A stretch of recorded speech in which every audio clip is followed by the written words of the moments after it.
ಈ ಒಂದು ಪ್ರಶ್ನೋತ್ತರಗಳ ಸಮಾವೇಶಕ್ಕೆ. ಸೊ ಇಂದಿನ ಸಮಾವೇಶದಲ್ಲಿ ಮೊದಲನೇ ಪ್ರಶ್ನೆ, ಯಾರು ನಮ್ಮ ಒಂದು ಶತ್ರು, ಸೊ ಅವ್ರನ್ನ ಯಾವ ತರ ಜಯಿಸೋದಂತ ಮೊದಲನೇ ಕ್ವಶನ್ ಇಲ್ಲಿ. ಸೊ ಇದಕ್ಕೆ ಪ್ರಭುಗಳಲ್ಲಿ ಅದಕ್ಕೆ ಉತ್ತರ ಹೇಳ್ತಾರೆ. ಸ್ಟಾರ್ಟ್ ಆಗುತ್ತೆ ಇವಾಗ ಸಮಾವೇಶ. So this is a very nice question. Who is our enemy?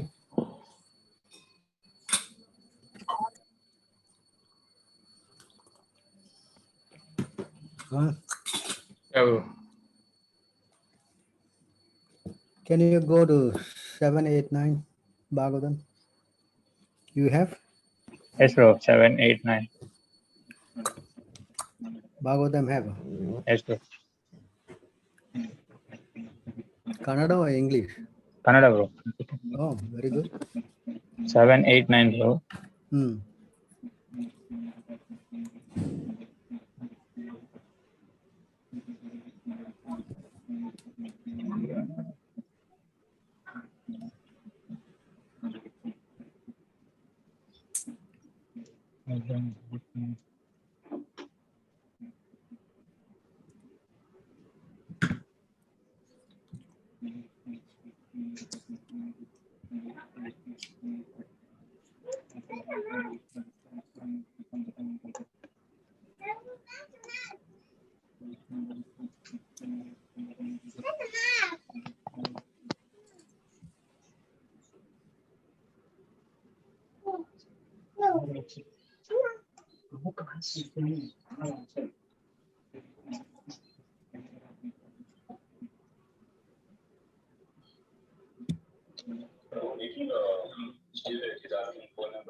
Bro, 789.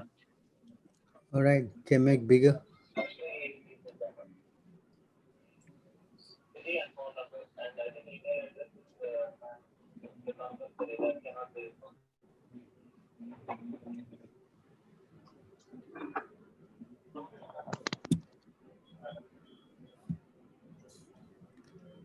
Can read the translation.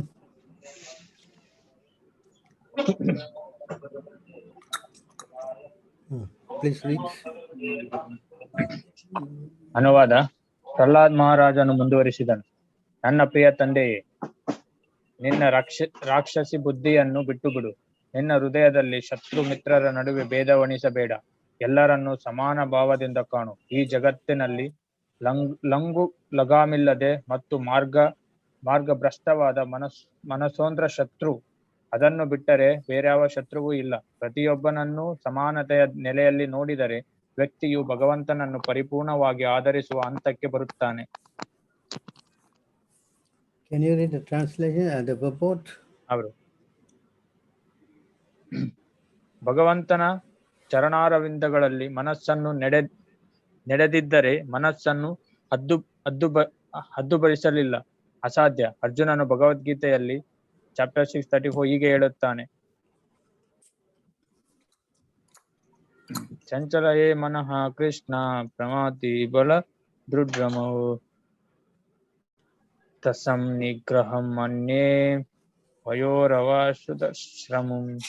ಹೇ ಕೃಷ್ಣನೇ, ಮನಸ್ಸು ಚಂಚಲವಾದದ್ದು, ದುರ್ದಮವಾದದ್ದು, ಕ್ಷೋಭಕಾರಿ ಹಾಗೂ ಬಲಿಷ್ಠವೂ ಆಗಿದೆ. ಅದನ್ನು ನಿಯಂತ್ರಿಸುವುದು ನನ್ನ ದೃಷ್ಟಿಯಲ್ಲಿ ವಾಯುವನ್ನು ನಿಯಂತ್ರಿಸುವುದಕ್ಕಿಂತಲೂ ಕಷ್ಟ. ಈ ಮನಸ್ಸನ್ನು ಹತೋಟಿಯಲ್ಲಿಡುವ ಒಳ್ಳೆಯ ವಿಧಾನವೆಂದರೆ ಅದನ್ನು ಭಗವದ್ಗೀತೆಯಲ್ಲಿ ಭಗವಂತನ ಸೇವೆಯಲ್ಲಿ ತೊಡಗಿಸುವುದು.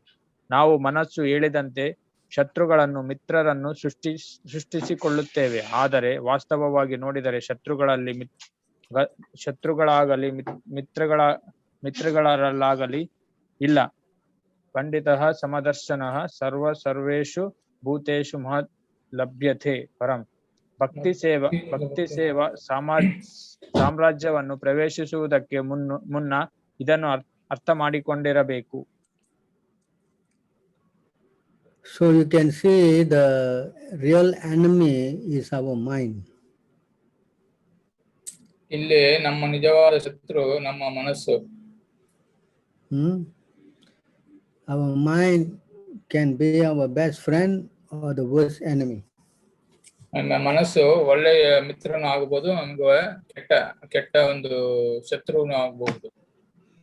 Can you go to 6:5 Bhagavad Gita? ಅವರು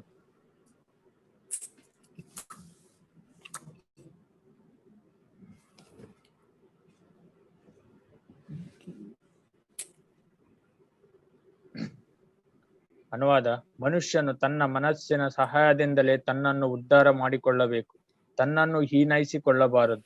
ಬದ್ಧ ಜೀವಿಗೆ ಮನಸ್ಸೇ ಬಂಧು, ಮನಸ್ಸೇ ಶತ್ರು.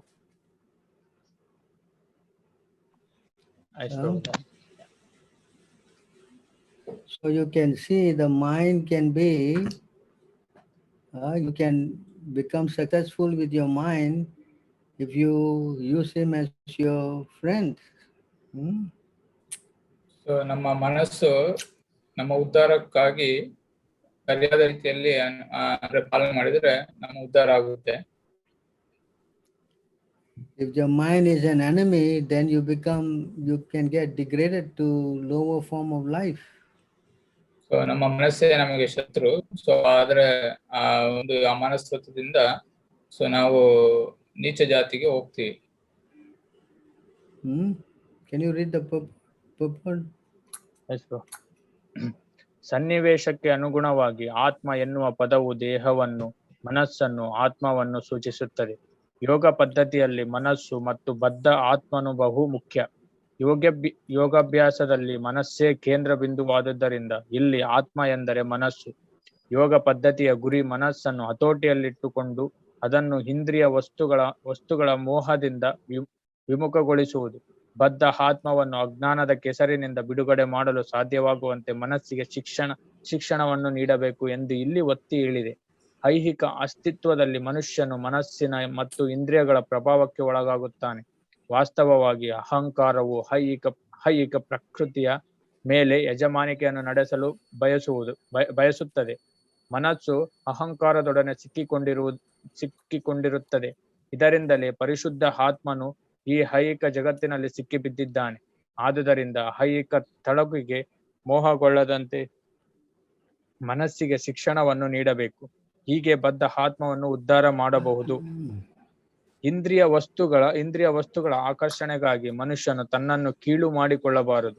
ಇಂದ್ರಿಯ ವಸ್ತುಗಳಿಂದ ಮನುಷ್ಯನು ಆಕರ್ಷಿತನಾದನಷ್ಟು ಐಹಿಕ ಅಸ್ತಿತ್ವದಲ್ಲಿ ಸಿಲುಕಿಕೊಳ್ಳುತ್ತಾನೆ. ಬಿಡಿಸಿಕೊಳ್ಳುವುದಕ್ಕೆ ಅತ್ಯುತ್ತಮ ಮಾರ್ಗವೆಂದರೆ ಮನಸ್ಸನ್ನು ಕೃಷ್ಣ ಪ್ರಜ್ಞೆಯಲ್ಲಿ ತೊಡಗಿಸುವುದು ಎನ್ನುವ ಪದವನ್ನು ಈ ಅಂಶದಲ್ಲಿ ಒತ್ತಿ ಹೇಳಲು ಬಯಸಿದೆ. ಹೀಗೆಂದು ಹೇಳಿದೆ: ಮನುಷ್ಯನ ಬಂಧನಕ್ಕೆ ಮನಸ್ಸೇ ಕಾರಣ, ಮೋಕ್ಷಕ್ಕೂ ಮನಸ್ಸೇ ಕಾರಣ. ಇಂದ್ರಿಯ ವಸ್ತುಗಳಲ್ಲಿ ಮುಳುಗಿದೆ ಮನಸ್ಸು ಬಂಧನಕ್ಕೆ ಕಾರಣ. ಇಂದ್ರಿಯ ವಸ್ತುಗಳಿಂದ ದೂರವಾದ ಮನಸ್ಸು ಮುಕ್ತಿಗೆ ಕಾರಣ. ಅಮೃತ ಬಿಂದು ಉಪನಿಷತ್ತು. ಆದುದರಿಂದ ಸದಾ ಕೃಷ್ಣ ಪ್ರಜ್ಞೆಯಲ್ಲಿ ತೊಡಗಿರುವ ಮನಸ್ಸು ಪರಮ ಮೋಕ್ಷಕ್ಕೆ ಕಾರಣ.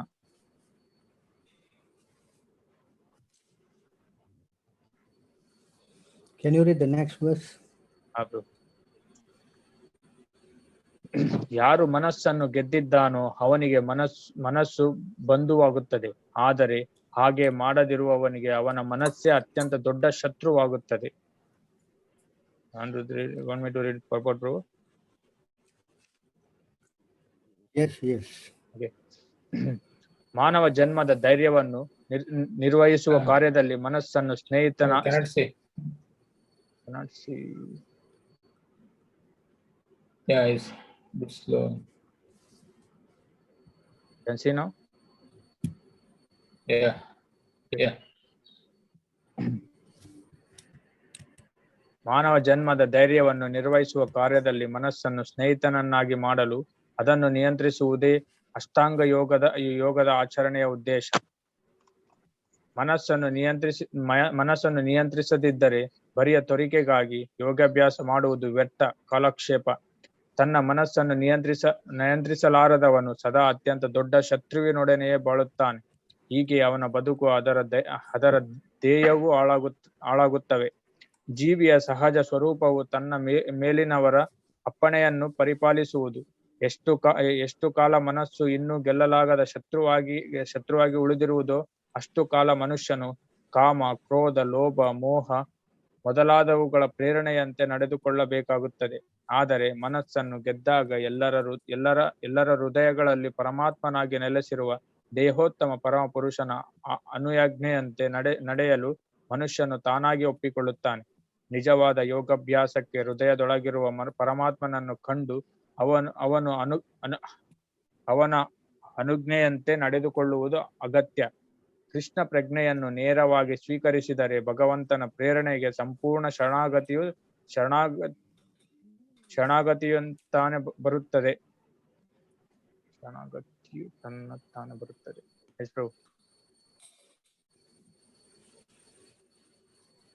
So you can see that our enemy is our mind. So ಇಲ್ಲಿಂದ ನಮ್ಗೆ ಸ್ಪಷ್ಟ ಆಗುತ್ತೆ ನಮ್ಮ ನಿಜವಾದ ಶತ್ರು ನಮ್ಮ ಮನಸ್ಸು ಅಂತ. Because the mind has been with us since long time.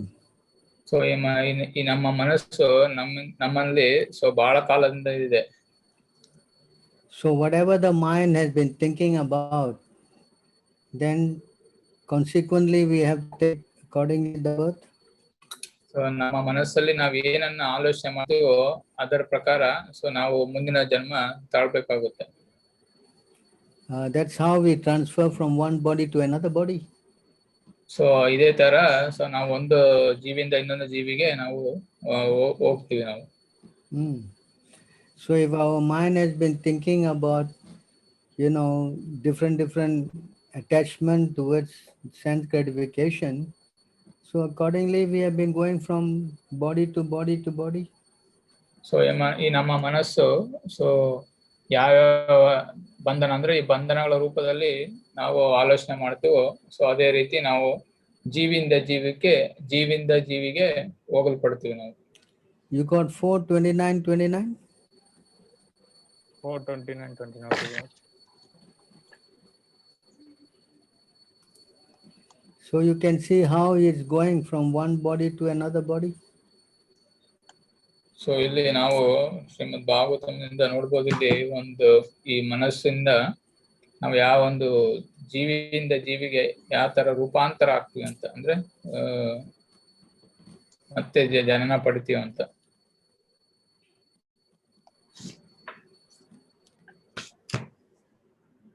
Have bro. So can read.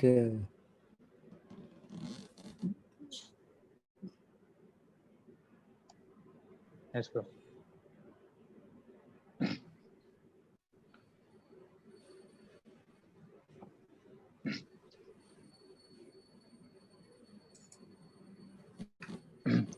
ಭೌತಿಕ ಪ್ರಕೃತಿಯಲ್ಲಿ ತಮೋಗುಣದಿಂದ ಆವೃತನಾದ ಜೀವಿಯು ಕೆಲವು ವೇಳೆ ಗಂಡು, ಕೆಲವು ವೇಳೆ ಹೆಣ್ಣು, ಕೆಲವು ವೇಳೆ ನಪುಂಸಕ, ಕೆಲವು ವೇಳೆ ಮಾನವ, ಕೆಲವು ವೇಳೆ ದೇವತೆ, ಕೆಲವು ವೇಳೆ ಪಕ್ಷಿ, ಪ್ರಾಣಿ ಮುಂತಾದ ರೀತಿಯಲ್ಲಿ ಇರುತ್ತಾನೆ.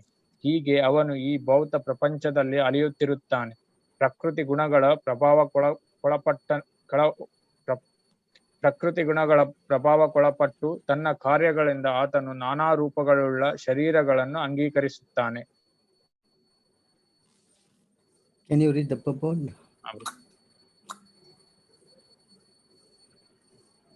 ವಾಸ್ತವವಾಗಿ ಜೀವಿಯು ಭಗವಂತನ ವಿಭಿನ್ನಾಂಶನಾಗಿರುವುದರಿಂದ ಆಧ್ಯಾತ್ಮಿಕ ಗುಣಗಳುಳ್ಳವನು. ಜೀವಿಯು ಭೌತಿಕನಲ್ಲವೇ ಅಲ್ಲ, ಆದರೆ ತಾನು ಭೌತಿಕನೆಂಬ ಕಲ್ಪನೆಯ ವಿಸ್ತೃತಿಯ ಕಾರಣದಿಂದಾದ ಬರೀ ತಪ್ಪು ಗ್ರಹಿಕೆ ಅಷ್ಟೇ. ಅವನು ದೇಹೋತ್ತಮ ಪರಮಪುರುಷನಷ್ಟೇ. ಪ್ರಭೆಯುಳ್ಳವನು. ಸೂರ್ಯ ಪ್ರಕಾಶವು ಬಹು ತೇಜೋಯುಕ್ತವಾದವು. ಭಗವಂತನು ಪೂರ್ಣ ಪ್ರಕಾಶಮಾನವಾದ ಸೂರ್ಯನಂತಿರುವನು. ಜೀವಿಗಳು ಬಿಸಿಲನ್ನು ಎಲ್ಲೆಲ್ಲೂ ಹರಡುವ ಸೂರ್ಯನ ಸಣ್ಣ ಕಣಗಳಂತೆ. ಮಾಯವೆಂಬ ಮೋಡದಿಂದ ಈ ಸಣ್ಣ ಕಣಗಳು ಮುಚ್ಚಿದಾಗ ಅವು ತಮ್ಮ ಪ್ರಕಾಶ ಸಾಮರ್ಥ್ಯವನ್ನು ಕಳೆದುಕೊಳ್ಳುತ್ತವೆ. ಮಾಯೆಯ ಮೋಡವು ಸರಿದಾಗ ಆ ಕಣಗಳ ಪುನಃ ತೇಜೋಮಯವಾಗಿ ಪ್ರಕಾಶಿಸುತ್ತವೆ. ಜೀವಿಯು ಮಾಯೆ ಎಂಬ ಅಜ್ಞಾನ ಅಥವಾ ಅಂಧಕಾರದಿಂದ ಮುಚ್ಚಿಹೋದ ಮರು ಕ್ಷಣದಲ್ಲಿ ಪರಮಪ್ರಭುವಿನೊಂದಿಗಿರುವ ತನ್ನ ಸಂಬಂಧವನ್ನು ಅರಿತುಕೊಳ್ಳದೆ ಹೋಗುವನು. ಹೇಗಾದರೂ ಅವನು ಭಗವಂತನ ಮುಂದೆ ಬಂದ ಪಕ್ಷದಲ್ಲಿ ಭಗವಂತನಷ್ಟು ವ್ಯಾಪಕವಾಗಿಲ್ಲದಿದ್ದರೂ ಪರಮ ಪ್ರಭುವಿನಂತೆ ತನ್ನನ್ನೇ ಪ್ರಕಾಶಮಯವನ್ನಾಗಿ ಕಾಣುತ್ತಾನೆ. ಜೀವಿಯು ಪರಮಪ್ರಭುವನ್ನು ಅನುಕರಣೆ ಮಾಡಲು ಬಯಸುವುದರಿಂದ ಮಾಯೆಯಿಂದ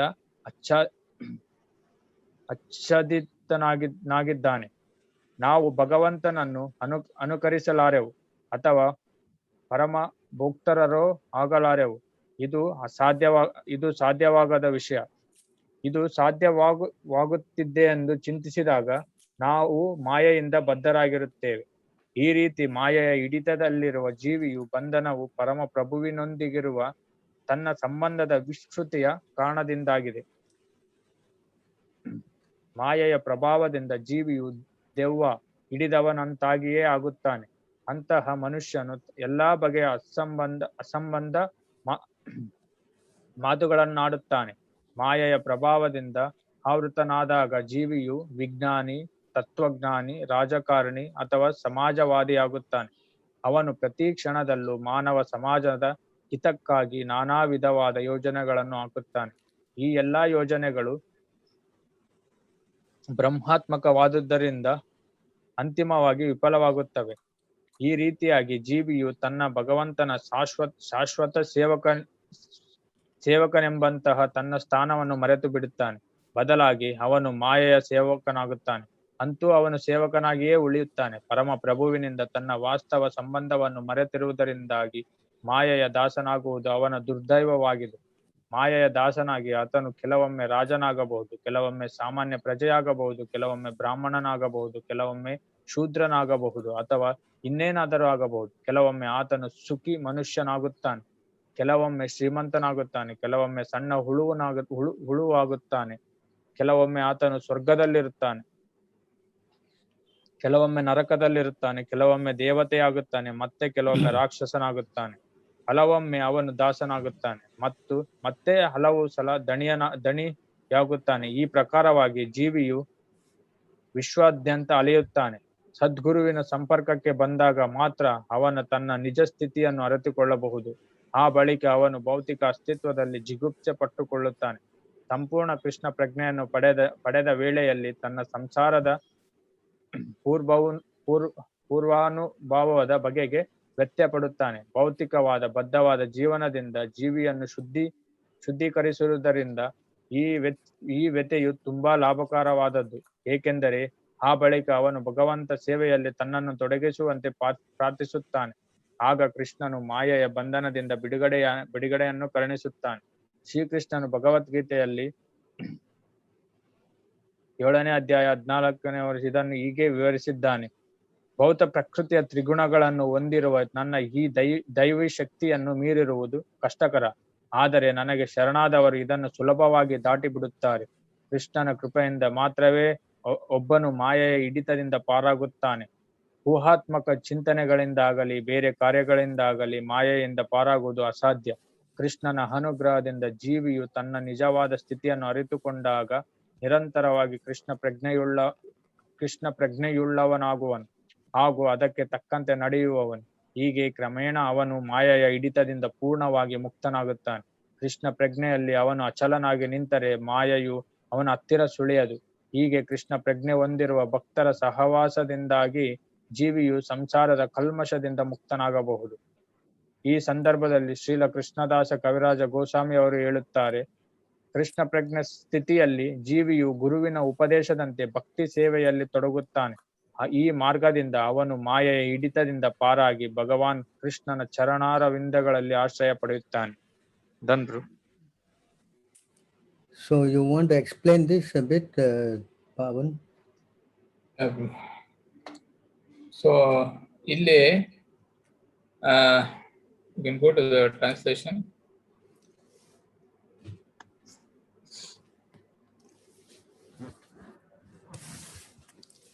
ಇಲ್ಲಿ ನೋಡ್ಬಿಟ್ಟು ಶ್ರೀಮದ್ ಭಾಗವತಮಲ್ಲಿ 4ನೇ ಒಂದು ಕಾಂಟ 9ನೇ ಒಂದು ಅಧ್ಯಾಯ 29ನೇ ಅಧ್ಯಾಯ 29ನೇ ಒಂದು ಶ್ಲೋಕದಲ್ಲಿ ಇವತ್ತಿನ ಒಂದು ಪ್ರಶ್ನೆಗೆ ನಿಜವಾದ ಆನ್ಸರ್, ನಿಜವಾದ ಉತ್ತರ ಅಂದ್ರೆ ಸಮಂಜಸವಾದ ಉತ್ತರ ಯಾವ ತರ ಇದೆ ನೋಡಿ. ನಾವು ಭೌತಿಕ ಪ್ರಕೃತಿಯಲ್ಲಿ ತಮೋಗುಣದಿಂದ ನಾವು ಒಂದು ತಮೋಗುಣಕ್ಕೆ ಯಾವಾಗ ಸಿಲುಕಿ ನಾವು ನಮ್ಮ ಮನಸ್ಸು ಆ ಒಂದು ಕಾರ್ಯದಲ್ಲಿ ತೊಡಗಿದಾಗ ಸೊ ಯಾವ ತರ ಕೆಲವೊಂದು ಸಲಿ ಗಂಡು, ಕೆಲವೊಂದು ವೇಳೆ ಹೆಣ್ಣು, ಕೆಲವೊಂದು ನಮಗೆ ಒಂದು ಪ್ರಶ್ನೆಗಳಿರ್ಬೋದು, ಯಾಕೆ ಈ ಸೃಷ್ಟಿ ಯಾಕಿದೆ ಈ ತರ ಇದೆ, ಸೊ ನಮಗೆ ಯಾಕೆ ಈ ತರ ಆಗ್ತಾ ಇದೆ ಅಂತ ನೋಡಿದಾಗ ಅದಕ್ಕೊಂದು ಮುಖ್ಯವಾದ ಒಂದು ಉತ್ತರ ತಮೋಗುಣ. ಆ ತಮೋಗುಣದಲ್ಲಿ ನಾವು ಏನೆಲ್ಲ ಮಾಡಲ್ಲ, ಏನೆಲ್ಲ ಮಾಡಬಾರ್ದು ಅವೆಲ್ಲ ಮಾಡ್ತೀವಿ, ಅದು ತಮೋಗುಣ. ಸೊ ಅದಕ್ಕೋಸ್ಕರ ಇಲ್ಲಿ ನೋಡಿ, ಕೆಲವೊಂದು ಸಲ ಗಂಡು ಹೆಣ್ಣು ನಪುಂಸಕ, ಕೆಲವೊಂದು ವೇಳೆ ಮಾನವ, ಕೆಲವೊಂದು ಹುಳು, ಕೆಲವೊಂದು ವೇಳೆ ದೇವತೆ, ಕೆಲವೊಂದು ಸಲ ನಾವು ಶ್ರೀಮಂತರು, ಕೆಲವೊಂದು ಸಲ ಬಡವರು, ಕೆಲವೊಂದು ಸರಿ ವಿಭಿನ್ನ ಪ್ರಕೃತಿಯಲ್ಲಿ 84 ಲಕ್ಷ ಜೀವರಾಶಿಗಳಲ್ಲಿ ನಾವು ಈ ಮಾಯಲ್ಲಿ ಸಿಲುಕಿ ಸೊ ರೂಪಗೊಳ್ಳುತ್ತಾ ನಾವು ಒಂದು ವಿಧವಾದ ಒಂದು ಶರೀರವನ್ನು ನಾವು ಅಂಗೀಕರಿಸುತ್ತೇವೆ. So can you see, this mind is very difficult to control, so ಅದಕ್ಕೆ ಇಲ್ಲಿ ಹೇಳ್ತಾರೆ, ಸೊ ಮನಸ್ಸನ್ನದು ಬಹಳ ಒಂದು ಕಷ್ಟಕರವಾದಂತ ಒಂದು ಕಂಟ್ರೋಲ್ ಮಾಡ್ಲಿಕ್ಕೆ ಬಹಳ ಕಷ್ಟ ಅಂತ ಹೇಳ್ತಾರೆ ಇಲ್ಲಿ. So you can go to 637. I think it's 634. Class. Hare Krishna class.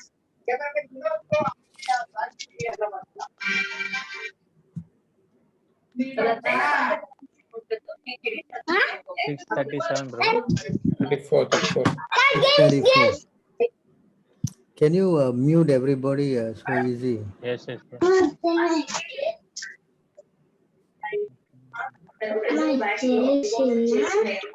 పొద్దున్న టిఫిన్ చేస్తానని చెప్తున్నా కదా.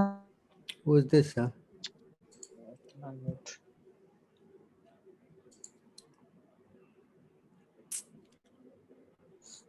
You mute everybody, easier to work, huh? Yeah. So can you read this? Can anyone read? Ask someone to read. हरे कृष्ण प्रभु, दंडवत प्रणाम. Please read. हाँ प्रभु.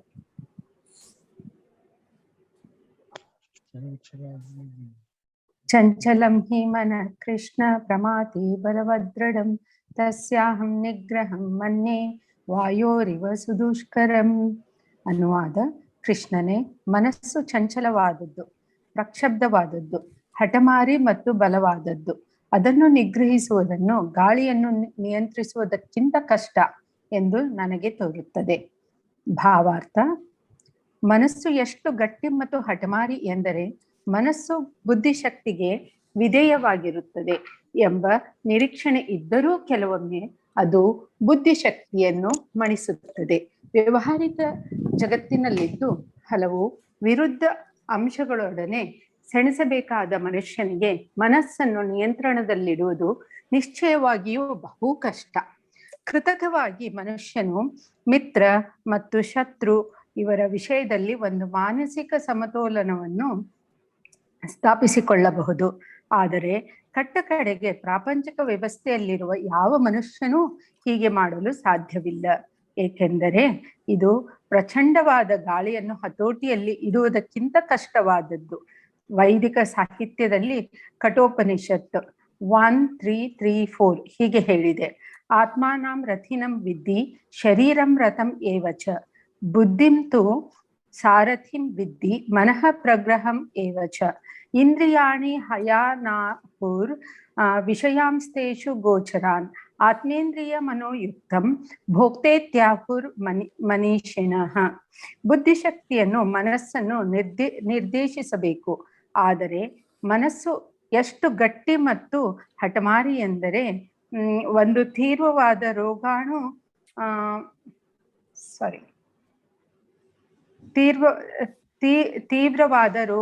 ಸೋಂಕು ಔಷಧಿಯ ಪರಿಣಾಮವನ್ನು ಮೀರಿಸುವಂತೆ ಮನಸ್ಸು ಬಹು ಭಾರಿ ಮನುಷ್ಯನ ಬುದ್ಧಿಶಕ್ತಿಯನ್ನು ಸಹ ಅಧೀನ ಮಾಡಿಕೊಳ್ಳುತ್ತದೆ. ಯೋಗಾಭ್ಯಾಸವು ಇಂತಹ ಗಟ್ಟಿ ಮನಸ್ಸನ್ನು ನಿಯಂತ್ರಿಸುತ್ತದೆ ಎಂದು ನಂಬಿಕೆ. ಆದರೆ ಅರ್ಜುನನಂತಹ ಲೌಕಿಕ ವ್ಯಕ್ತಿಗೆ ಇಂತಹ ಅಭ್ಯಾಸವು ಕಾರ್ಯಸಾಧ್ಯವಲ್ಲ. ಇನ್ನೂ ಆಧುನಿಕ ಮನುಷ್ಯನ ವಿಷಯ ಏನು ಹೇಳಬಹುದು? ಇಲ್ಲಿ ಬಳಸಿದ ಉಪಮಾನ ಸೂಕ್ತವಾಗಿದೆ. ಬೀಸುತ್ತಿರುವ ಗಾಳಿಯನ್ನು ಹಿಡಿದಿಟ್ಟುಕೊಳ್ಳಲು ಸಾಧ್ಯವಿಲ್ಲ. ಚೈತನ್ಯ ಮಹಾಪ್ರಭುಗಳು ಸೂಚಿಸಿದಂತೆ ಮನಸ್ಸನ್ನು ಹತೋಟಿಯಲ್ಲಿಡಲು ಅತ್ಯಂತ ಸುಲಭವಾದ ಮಾರ್ಗವೆಂದರೆ ಸಂಪೂರ್ಣ ದೀನತೆಯಿಂದ ಮುಕ್ತಿಯ ಮಹಾಮಂತ್ರ ಹರೇ ಕೃಷ್ಣ ಸಂಕೀರ್ತನೆ ಮಾಡುವುದು. ಇದಕ್ಕೆ ವಿಧಿಸಿರುವ ವಿಧಾನವು ಇದು. ಸ ವೈ ಮನಃ ಕೃಷ್ಣ ಪದಾರವಿಂದಯೋಹೋ, ಮನುಷ್ಯನು ತನ್ನ ಮನಸ್ಸನ್ನು ಸಂಪೂರ್ಣವಾಗಿ ಕೃಷ್ಣನಲ್ಲಿ ತೊಡಗಿಸಬೇಕು. ಆಗ ಮಾತ್ರ ಮನಸ್ಸನ್ನು ಕ್ಷೋಭೆಗೊಳಿಸುವ ಬೇರೆ ಯಾವ ಕಾರ್ಯಗಳು ಉಳಿಯುವುದಿಲ್ಲ. Hare Krishna. So you want to explain, Pavan, how the mind cannot be controlled? It's very difficult to control the mind. ಇಲ್ಲಿ ನೋಡಿ, ಭಗವದ್ಗೀತೆ 6ನೇ ಅಧ್ಯಾಯ 34ನೇ ಶ್ಲೋಕದಲ್ಲಿ ಅರ್ಜುನರು ಕೃಷ್ಣರಿಗೆ ಹೇಳ್ತಾ ಇದ್ದಾರೆ. ಸೊ ಮನಸ್ಸನ್ನೋದು ಎಷ್ಟು ಒಂದು ಹಠಮಾರಿ ಮತ್ತು ಬಲವಾದದ್ದು, ಅದನ್ನು ನಿಗ್ರಹಿಸೋದಕ್ಕೆ ಎಷ್ಟು ಕಷ್ಟಕರ ಅಂತ ಅಲ್ಲಿ ಇವ್ರಲ್ಲಿ ಹೇಳ್ತಾ ಇದ್ದಾರೆ ನೋಡಿ. ಸೊ ಒಂದು ವೇಳೆ ನಾನು ಗಾಳಿಯನ್ನು ಬೇಕಾದ್ರೂ ನಾನು ನಿಯಂತ್ರಿಸಬಹುದು, ಆದ್ರೆ ಸೊ ಈ ಮನಸ್ಸನ್ನೋದು ಬಹಳ ಚಂಚಲವಾದದ್ದು, ಸೊ ಪ್ರಕ್ಷಬ್ಧವಾದದ್ದು, ಅಂದ್ರೆ ಬಹಳ ಹಠಮಾರಿ. ಬುದ್ಧಿಶಾಲಿಗಿಂತ ಆಕ್ಚುಲಿ ಇದು ಕಮ್ಮಿ ಬುದ್ಧಿ. ಸೊ ಮನಸ್ಸಿನ ಉತ್ತಮವಾದದ್ದು, ಮನಸ್ಸಿನ ದೊಡ್ಡದು ಬುದ್ಧಿ. ಸೊ ಕೆಲವೊಂದ್ಸಲಿ ನಾವು ಬುದ್ಧಿಯನ್ನು ಮೀರಿಸಿ ಸೊ ನಾವೊಂದು ಈ ಕಾರ್ಯದಲ್ಲಿ ಮನಸ್ಸಿನ ಸೋಂಕಿನಲ್ಲಿ ನಾವು ಸಿಲುಕಿ ಸೊ ಮನಸ್ಸಿನ ಮಾತನ್ನು ಕೇಳ್ತಾ ನಾವು ಸೊ ಮನಸ್ಸಿಗೆ ನಾವು ಬದ್ಧರಾಗ್ತೀವಿ. ಸೊ ಅದಕ್ಕೋಸ್ಕರ ಇಲ್ಲಿ ಒಂದು ಭಾವಾರ್ಥದಲ್ಲಿ ಹೇಳ್ತಾರೆ, ಸೊ ಒಂದೇ ಒಂದು ನಮಗೊಂದು ವಿಧಾನ ಏನಂದ್ರೆ ಮನಸ್ಸನ್ನು ನಿಗ್ರಹಿಸೋದು.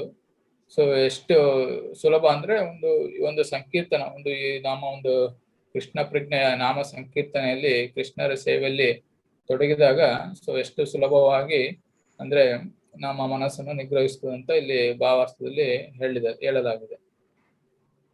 So this is how the mind is. It's very difficult to control the mind. Arjuna also said 5,000 years ago, although Krishna, God was with him, still he says, I cannot control the mind. See how difficult it is to control the mind. ನೋಡಿ, 5,000 ವರ್ಷಗಳ ಹಿಂದೆ ಕೃಷ್ಣ ಅರ್ಜುನರ ಜೊತೆ ಇದ್ರು ಯುದ್ಧ ಮಾಡ್ಬೇಕಾದ್ರೆ. So ಆ ಸಮಯದಲ್ಲಿ 5 ವರ್ಷದ ಕೆಳಗೆ ಸೊ ಅರ್ಜುನರು ಹೇಳ್ತಾರೆ, ಈ ಮನಸ್ಸು ನನಗೆ ನಿಯಂತ್ರಿಸೋದಕ್ಕೆ ಬಹಳ ಕಷ್ಟ ಅಂತ ಅವ್ರು ಹೇಳ್ತಿದ್ದಾರೆ. So even with God by your side, Krishna is God, still Arjuna is saying it's difficult to control the mind. ಇವಾಗ ನೋಡಿ, ದೇವರೇ ನಮ್ಮ ಸಮೀಪದಲ್ಲಿರುವಾಗ, ಅರ್ಜುನನಿಗೆ ಸಮೀಪ ಇರುವಾಗ ಅರ್ಜುನ ಹೇಳ್ತಾರೆ, ಈ ಮನಸ್ಸು ನನಗೆ ಅಂದ್ರೆ ನಿಯಂತ್ರಿಸೋದಕ್ಕೆ ಬಹಳ ಕಷ್ಟ ಅಂತ ಹೇಳ್ತಿದ್ದಾರೆ. And if the mind is not controlled, it is the worst enemy. So ಮನಸ್ಸು ನಾವು ಯಾವಾಗನ್ನು ನಿಗ್ರಹಿಸಕ್ ಆಗಲ್ವೋ ಅದು ಬಹುದೊಡ್ಡ ಶತ್ರು ಅದು. Why it becomes the enemy? Because this uncontrolled mind will develop all the bad qualities. So ಈ ನಾವು ಮನಸ್ಸನ್ನು ನಿಗ್ರಹಿಸಿಲ್ಲ ಅಂದ್ರೆ ಸೊ ಎಲ್ಲಾ ಪಾಪ ಕಾರ್ಯದಲ್ಲಿ ನಾವು ತೊಡಗುತ್ತೇವೆ. Do you have 11 canto? No, huh? No, bro, no. Okay, you can go to 7, 15, 44, 43, 44.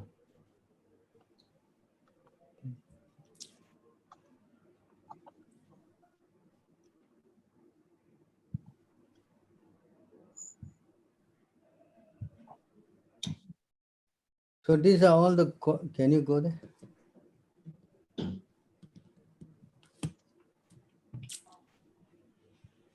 Oh, 7, 15, 43, 44.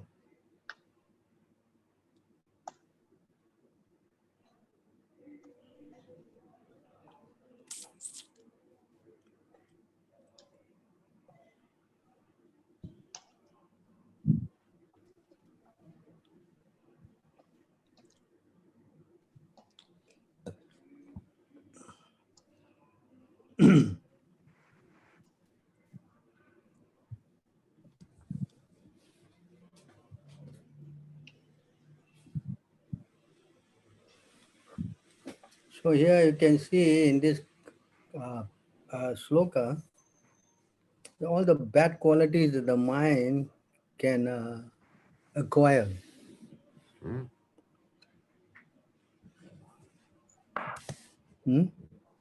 you translate?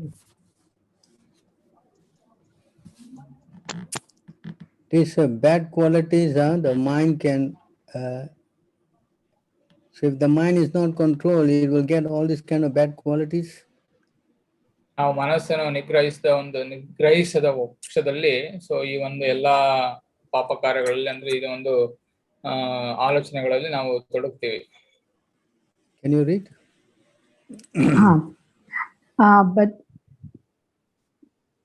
ಬದ್ಧ ಸ್ಥಿತಿಯಲ್ಲಿ ಜೀವನವನ್ನು ಕುರಿತು ವ್ಯಕ್ತಿಯ ಕಲ್ಪನೆಯು ಕೆಲವೊಮ್ಮೆ ರಜೋಗುಣ ತಮೋಗುಣಗಳಿಂದ ಮಲಿನವಾಗುತ್ತದೆ.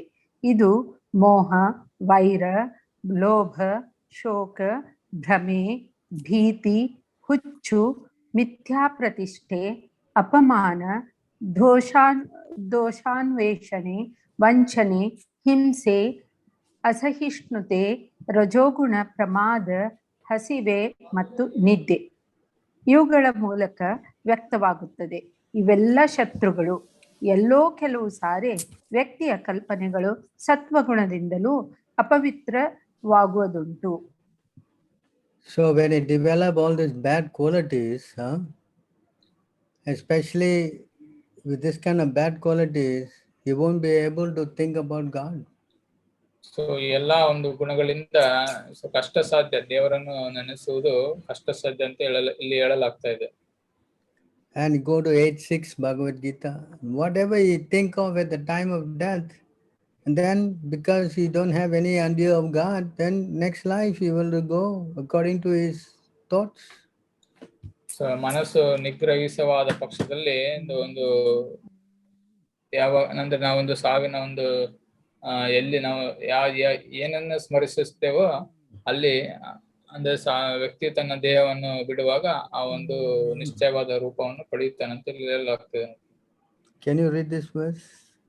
ಯಂ ಯಂ ವಾಪಿ ಸ್ಮರನ್ ಭಾವಂ ತ್ಯಜತ್ಯಂತೆ ಕಲೇವರಂ ತಂ ತಮೇವೈತಿ ಕೌಂತೇಯ ಸದಾ ತದ್ಭಾವ ಭಾವಿತಃ. ಅನುವಾದ: ಕುಂತಿಯ ಮಗನಾದ ಅರ್ಜುನನೇ, ವ್ಯಕ್ತಿಯು ತನ್ನ ದೇಹವನ್ನು ಬಿಡುವಾಗ ಯಾವ ಭಾವವನ್ನು ಸ್ಮರಿಸುವನೋ ಅದೇ ಭಾವವನ್ನು ನಿಶ್ಚಯವಾಗಿಯೂ ಪಡೆಯುವನು. ಭಾವಾರ್ಥ. ಪ್ರಭು, may I read the purport? Yes. ಭಾವಾರ್ಥ: ಸಾವಿನ ವಿಷಮ ಗಳಿಗೆಯಲ್ಲಿ ಮನುಷ್ಯನು ತನ್ನ ಸ್ವಭಾವವನ್ನು ಬದಲಾಯಿಸುವ ಪ್ರಕ್ರಿಯೆಯನ್ನು ಇಲ್ಲಿ ವಿವರಿಸಿದೆ. ತನ್ನ ಜೀವನದ ಅಂತ್ಯದಲ್ಲಿ ಕೃಷ್ಣನನ್ನು ಕುರಿತು ಯೋಚಿಸುತ್ತಾ ದೇಹವನ್ನು ಬಿಡುವವನು ಪರಮಪ್ರಭುವಿನ ದಿವ್ಯ ಭಾವವನ್ನು ಪಡೆಯುತ್ತಾನೆ. ಆದರೆ ಕೃಷ್ಣನನ್ನು ಬಿಟ್ಟು ಬೇರೆ ಏನನ್ನೂ ಯೋಚಿಸುವ ಅವನು ಆ ದಿವ್ಯ ಸ್ಥಿತಿಯನ್ನು ಪಡೆಯುತ್ತಾನೆ ಎನ್ನುವುದು ನಿಜವಲ್ಲ. ಈ ಅಂಶವನ್ನು ನಾವು ಎಚ್ಚರದಿಂದ ಗಮನಿಸಬೇಕು. ಮನುಷ್ಯನು ಯೋಗ್ಯವಾದ ಮಾನಸಿಕ ಸ್ಥಿತಿಯಲ್ಲಿ ಸಾಯುವುದು ಹೇಗೆ? ಭರತ ಮಹಾರಾಜನು ಶ್ರೇಷ್ಠ ವ್ಯಕ್ತಿ, ಆದರೆ ತನ್ನ ಅಂತ್ಯಕಾಲದಲ್ಲಿ ಆತನು ಒಂದು ಜಿಂಕೆಯನ್ನು ಕುರಿತು ಯೋಚಿಸಿದನು. ಆದುದರಿಂದ ಅವನ ಮುಂದಿನ ಜನ್ಮದಲ್ಲಿ ಆತನು ಒಂದು ಜಿಂಕೆಯ ಶರೀರವನ್ನು ಪ್ರವೇಶಿಸುವಂತಾಯಿತು. ಜಿಂಕೆಯ ರೂಪದಲ್ಲಿ ಆತನು ತನ್ನ ಹಿಂದಿನ ಕೆಲಸ ಕಾರ್ಯಗಳನ್ನು ಸ್ಮರಿಸಿದರೂ ಆತನು ಪ್ರಾಣಿಯ ದೇಹವನ್ನು ಸ್ವೀಕರಿಸಬೇಕಾಯಿತು. ಇದು ನಿಜ.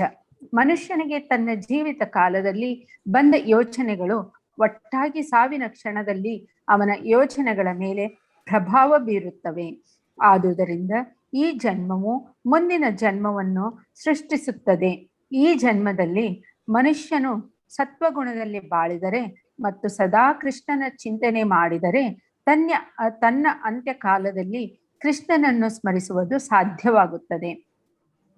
ಇದರಿಂದ ಆತನಿಗೆ ಕೃಷ್ಣನ ದಿವ್ಯ ಭಾವಕ್ಕೆ ಸಾಗಿ ಹೋಗಲು ನೆರವಾಗುತ್ತದೆ. ಮನುಷ್ಯನು ಕೃಷ್ಣ ಸೇವೆಯಲ್ಲಿ ಅಲೌಕಿಕವಾಗಿ ತನ್ಮಯವಾಗಿದ್ದರೆ ಅವನ ಮುಂದಿನ ಜನ್ಮದ ಶರೀರವು ಆಧ್ಯಾತ್ಮಿಕವಾಗಿರುತ್ತದೆ, ಭೌತಿಕವಾಗಿರುವುದಿಲ್ಲ.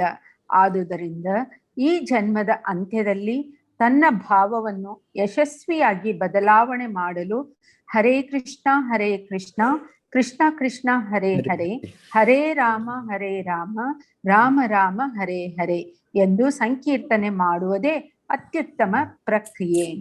ಹರೇ Krishna. Can you explain that, Pavan, in a simple way? ಪ್ರಭು. ಸೊ ಈ ಒಂದು ಶ್ಲೋಕದಲ್ಲಿ ಕೃಷ್ಣರು ಹೇಳ್ತಾರೆ, ಕೃಷ್ಣ ಅರ್ಜುನಿಗೆ ಹೇಳ್ತಾರೆ, ಕುಂತಿಯ ಮಗನಾದ ಅರ್ಜುನನೇ, ವ್ಯಕ್ತಿಯು ತನ್ನ ದೇಹವನ್ನು ಬಿಡುವಾಗ ಯಾವ ಭಾವವನ್ನು ಸ್ಮರಿಸುವವನೋ ಅದೇ ಭಾವವನ್ನು ನಿಶ್ಚಯವಾಗಿಯೂ ಪಡೆಯುವನು. ಅಂದ್ರೆ ನಾವೊಂದು ಈ ಒಂದು ಜನ್ಮದಲ್ಲಿ ಯಾವೊಂದು ಕಾರ್ಯದಲ್ಲಿ ತೊಡಗಿರ್ತೀವೋ ಸೊ ಅದೇ ಒಂದು ನಮ್ಮ ಮನಸ್ಥಿತಿ, ಸೊ ಸಾವಿನ ಗಳಿಗೆಯಲ್ಲಿ ಆ ಒಂದು ನಮ್ಮ ಮನಸ್ಥಿತಿ ನಮ್ಮಲ್ಲಿ ಇರುತ್ತೆ. ಸೊ ಅದೇ ಪ್ರಕಾರ ಸೊ ನಾವು ಈ ಒಂದು ಕಾರ್ಯಗಳನ್ನ ಕೃಷ್ಣ ಪ್ರಜ್ಞೆಯ ಕಾರ್ಯದಲ್ಲಿ ತೊಡಗಿದಾಗ, ಇವಾಗ ನೋಡಿ, ಸೊ ಮಕ್ಕಳು ಶಾಲೆಗೆ ಹೋಗ್ತಾರೆ, ಶಾಲೆಗೆ ಹೋದರೆ ತಮ್ಮ ಕಲಿಕೆಯನ್ನ ಶುರು ಮಾಡ್ತಾರೆ. ಕಲಿಕೆಯನ್ನು ಶುರು ಮಾಡಿದಾಗ ಒಂದು ಎಕ್ಸಾಮ್ ಬಂದಾಗ ತನ್ನ ಒಂದು ಇದ್ರಲ್ಲಿ ಅಂದ್ರೆ ಅವಾಗ ಅವರು ಪ್ರಿಪೇರ್ ಆಗಿರ್ತಾರೆ. ಆ ಪ್ರಿಪೇರ್ ಆಗಿ ಅದಕ್ಕೆ ಬರೀತಾರೆ. ಅದೇ ರೀತಿ ಸೊ ನಮ್ಮ ಒಂದು ಸಿಂಪಲ್ ಆಗಿ ಇದು ಹೇಳ್ಬೇಕಂದ್ರೆ, ಸೊ ನಮ್ಮ ಈ ಒಂದು ಜನ್ಮದಲ್ಲಿ ಸೊ ಭಗವಂತನ ಕಾರ್ಯದಲ್ಲಿ ತೊಡಗಿ, ಸೊ ಅವರ ಒಂದು ಸೇವೆಯಲ್ಲಿ ತೊಡಗಿದಾಗ, ಸೊ ನಾವೊಂದು ಶರೀರವನ್ನ ಬಿಡುವಾಗ ಕೃಷ್ಣರನ್ನ ಧ್ಯಾನ ಮಾಡಿದ್ರೆ ನಾವು ಕೃಷ್ಣ ಲೋಕಕ್ಕೆ ಹೋಗ್ತೀವಿ ಅಂತ ಇಲ್ಲಿ ಸಿಂಪಲ್ ಆಗಿ ಹೇಳ್ಬೋದು ಇಲ್ಲಿ. Yes Prabhu. Very good. Can you go to 8:5?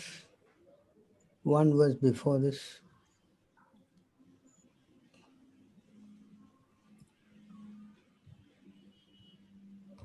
Can read? ಶ್ಲೋಕ ಪ್ರಭು ಶ್ಲೋಕ. ಓಕೆ. ಅಂತಕಾಲೇ ಚ ಮಾವೇವ ಸ್ಮರನ್ ಮುಕ್ತ್ವಾ ಕಲೇವರಂ ಯ ಪ್ರಯಾತಿ ಸಮದ್ಭಾವಂ ಯಾತಿ ನಾಸ್ತ್ಯತ್ರ ಸಂಶಯಃ.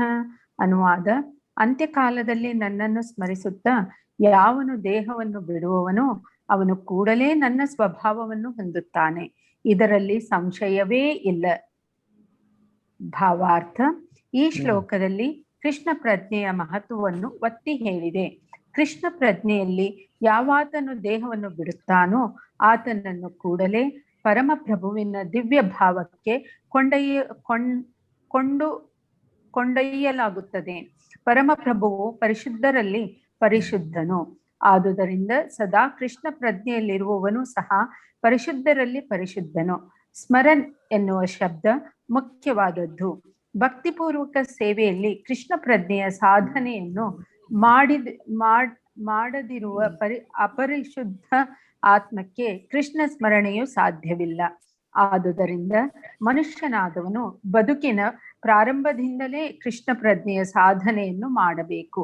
ತನ್ನ ಬದುಕಿನ ಅಂತ್ಯದಲ್ಲಿ ಜಯವನ್ನು ಸಾಧಿಸ ಬಯಸುವವನಿಗೆ ಕೃಷ್ಣ ಸ್ಮರಣೆಯ ಪ್ರಕ್ರಿಯೆಯು ಅತ್ಯಗತ್ಯ. ಆದುದರಿಂದ ಮನುಷ್ಯನಾದವನು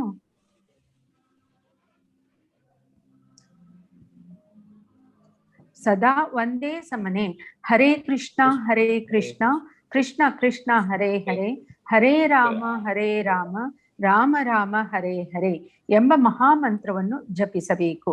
ಮನುಷ್ಯನಿಗೆ ಮರದಷ್ಟು ಸಹನೆ ಇರಬೇಕು. ತರೋರ್ ಇವ ಸಹಿಷ್ಣುನ ಎಂದು ಚೈತನ್ಯ ಮಹಾಪ್ರಭುಗಳು ಬೋಧಿಸಿದ್ದಾರೆ.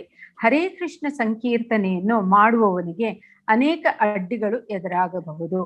ಆದರೂ ಎಲ್ಲ ಅಡ್ಡಿಗಳನ್ನು ಸಹಿಸಿಕೊಂಡು ಆತನು ಹರೇ ಕೃಷ್ಣ ಕೃಷ್ಣ ಕೃಷ್ಣ ಹರೇ ಹರೇ, ಹರೇ ರಾಮ ರಾಮ ರಾಮ ಹರೇ ಹರೇ ಎಂದು ಸಂಕೀರ್ತನೆ ಮಾಡುತ್ತಲೇ ಇರಬೇಕು. ಆಗ ತನ್ನ ಜೀವನದ ಅಂತ್ಯದಲ್ಲಿ ಮನುಷ್ಯನಿಗೆ ಕೃಷ್ಣ ಪ್ರಜ್ಞೆಯ ಸಂಪೂರ್ಣ ಫಲವು ದೊರೆಯುವುದು. Hare Krishna. So you can see that how if you can control your mind and think of Krishna, then you go back to the spiritual world. ಇಲ್ಲಿ ನೋಡಿ, ನಮ್ಮ ಮನಸ್ಸನ್ನು ನಿಗ್ರಹಿಸ್ಬಿಟ್ಟು ಸೊ ದೇವರ ಕಾರ್ಯದಲ್ಲಿ ತೊಡಗಿದಾಗ, ಸೊ ದೇವರ ನಾಮಸ್ಮರಣೆ ಮಾಡ್ತಾ ಇದ್ರೆ, ಸೊ ಮನಸ್ಸು ಅಂದ್ರೆ ಮನಸ್ಸನ್ನು ನಿಗ್ರಹದಲ್ಲಿ ಇಟ್ಕೊಂಡು ದೇವರ ಲೋಕಕ್ಕೆ ನಾವು ಸೇರ್ಬೋದು ಅಂತ ಹೇಳಲಾಗುತ್ತದೆ. So if you go to the spiritual world, you don't come back here again to this material world. So ನಾವೊಂದು ಗೋಲೋಕಕ್ಕೆ ಹೋದ್ರೆ ಮತ್ತೆ ಇಲ್ಲಿ ಪರ ಒಂದು ಅವಶ್ಯಕತೆ ಇರಲ್ಲ ನಮ್ಮ ಭೌತಿಕ ಜಗತ್ತಿಗೆ. So you see how important to control your mind and make him your friend. So ಅದಕ್ಕೋಸ್ಕರ ಒಂದು ಬಹಳ ಒಂದು ಮುಖ್ಯವಾದ ಒಂದು ಸಂದೇಶ ಏನಂದ್ರೆ, ಸೊ ನಮ್ಮ ಮನಸ್ಸನ್ನು ನಿಗ್ರಹಿಸಿಕೊಂಡ್ರೆ ಅದು ನಮ್ಮ ಮಿತ್ರನಾಗುತ್ತಾನೆ. So the mind, even you control, you cannot trust the mind. ಆ ಮನಸ್ಸನ್ನು ನಿಗ್ರಹಿಸಿದ್ರು ಅದನ್ನು ನಂಬಹರಲಾರದು, ಅಂದ್ರೆ ನಂಬಲಿಕ್ಕೆ ಸಾಧ್ಯನೇ ಆಗಲ್ಲ ಅಂತ ಹೇಳಲಾಗುತ್ತೆ ಶಾಸ್ತ್ರದಲ್ಲಿ. You can go to 562. bro. 562.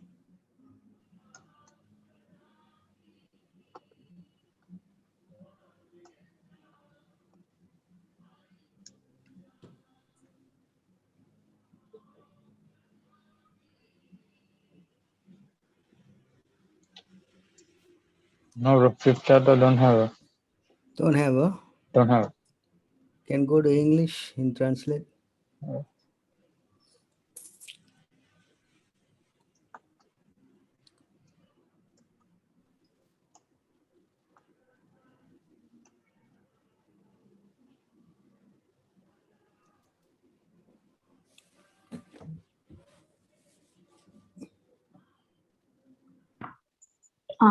Pavan ಪ್ರಭುನ ಕನ್ನಡದಲ್ಲಿ ಓದ್ತೀನಿ ತಾಳೆ translation. Let Pavan do it. Prabhu, I said I'll read only the translation in Kannada. This one is in English, no? Prabhu, I have got it here. Oh, you got it there? Ha, Prabhu. Okay, you read now. Read it. ನನ್ನ ಪ್ರೀತಿಯ ರಾಜ, ನೀವು ಸರಿಯಾಗಿ ಮಾತನಾಡಿದ್ದೀರಿ. ಹೇಗಾದರೂ ಪ್ರಾಣಿಗಳನ್ನು ಸೆರೆ ಹಿಡಿದ ನಂತರ ಕುತಂತ್ರದ ಬೇಟೆಗಾರನು ಅವನ ಮೇಲೆ ನಂಬಿಕೆಯನ್ನು ಇಡುವುದಿಲ್ಲ, ಏಕೆಂದರೆ ಅವು ಓಡಿ ಹೋಗಬಹುದು. ಅಂತೆಯೇ ಆಧ್ಯಾತ್ಮಿಕ ಜೀವನದಲ್ಲಿ ಪ್ರಗತಿ ಹೊಂದುವವರು ಮನಸ್ಸಿನಲ್ಲಿ ನಂಬಿಕೆಯನ್ನು ಇಡುವುದಿಲ್ಲ. ವಾಸ್ತವವಾಗಿ ಅವರು ಯಾವಾಗಲೂ ಜಾಗರೂಕರಾಗಿರುತ್ತಾರೆ ಮತ್ತು ಮನಸ್ಸಿನ ಕ್ರಿಯೆಯನ್ನು ವೀಕ್ಷಿಸುತ್ತಾರೆ. Hare Krishna. Very good. So you see how, can you translate? You see how the mind, even though you have captured it, you cannot put faith on it, you know. ಇಲ್ಲಿ ನೋಡಿ, ಸೊ ನಾವು ಮನಸ್ಸನ್ನು ನಿಗ್ರಹಿಸಿದ್ರು ಅದು ಒಂದು ಸೆರೆ ಹಿಡಿದ್ರು ಅದು ನಮ್ಮ ಹತೋಟಿಯಲ್ಲಿ ಇರಲ್ಲ. Just like an animal you catch, you still must keep it tight, otherwise he will run away. ಇವಾಗ ನೋಡಿ, ಒಂದು ಬೇಟೆಗಾರ ಅದನ್ನು ಒಂದು ಬೇಟೆಯನ್ನ ಬೇಟೆ ಮಾಡಿದಾಗ ಸುಮ್ನೆ ಅಂದ್ರೆ ಏನೋ ಹಗ್ಗ ಕಟ್ಟಿನೋ ಇಲ್ಲಾಂದ್ರೆ ಒಂದು ಸೆರೆವಾಸದಲ್ಲಿ ಹಿಡ್ದಿಲ್ದಾನೆ ಅದು ಬಿಡಲ್ಲ ಅವರು. Can you go to the next verse, please? Mataji, you can read that. Prabhu, I may take little time to translate. Yeah, just read the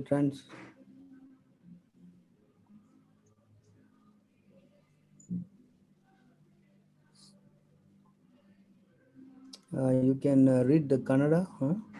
Ha, Prabhu. Just a minute.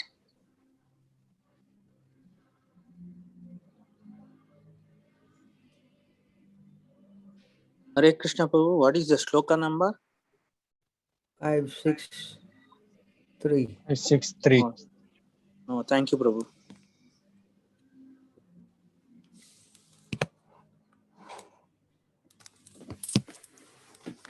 Okay. ಹಾ ಪ್ರಭು.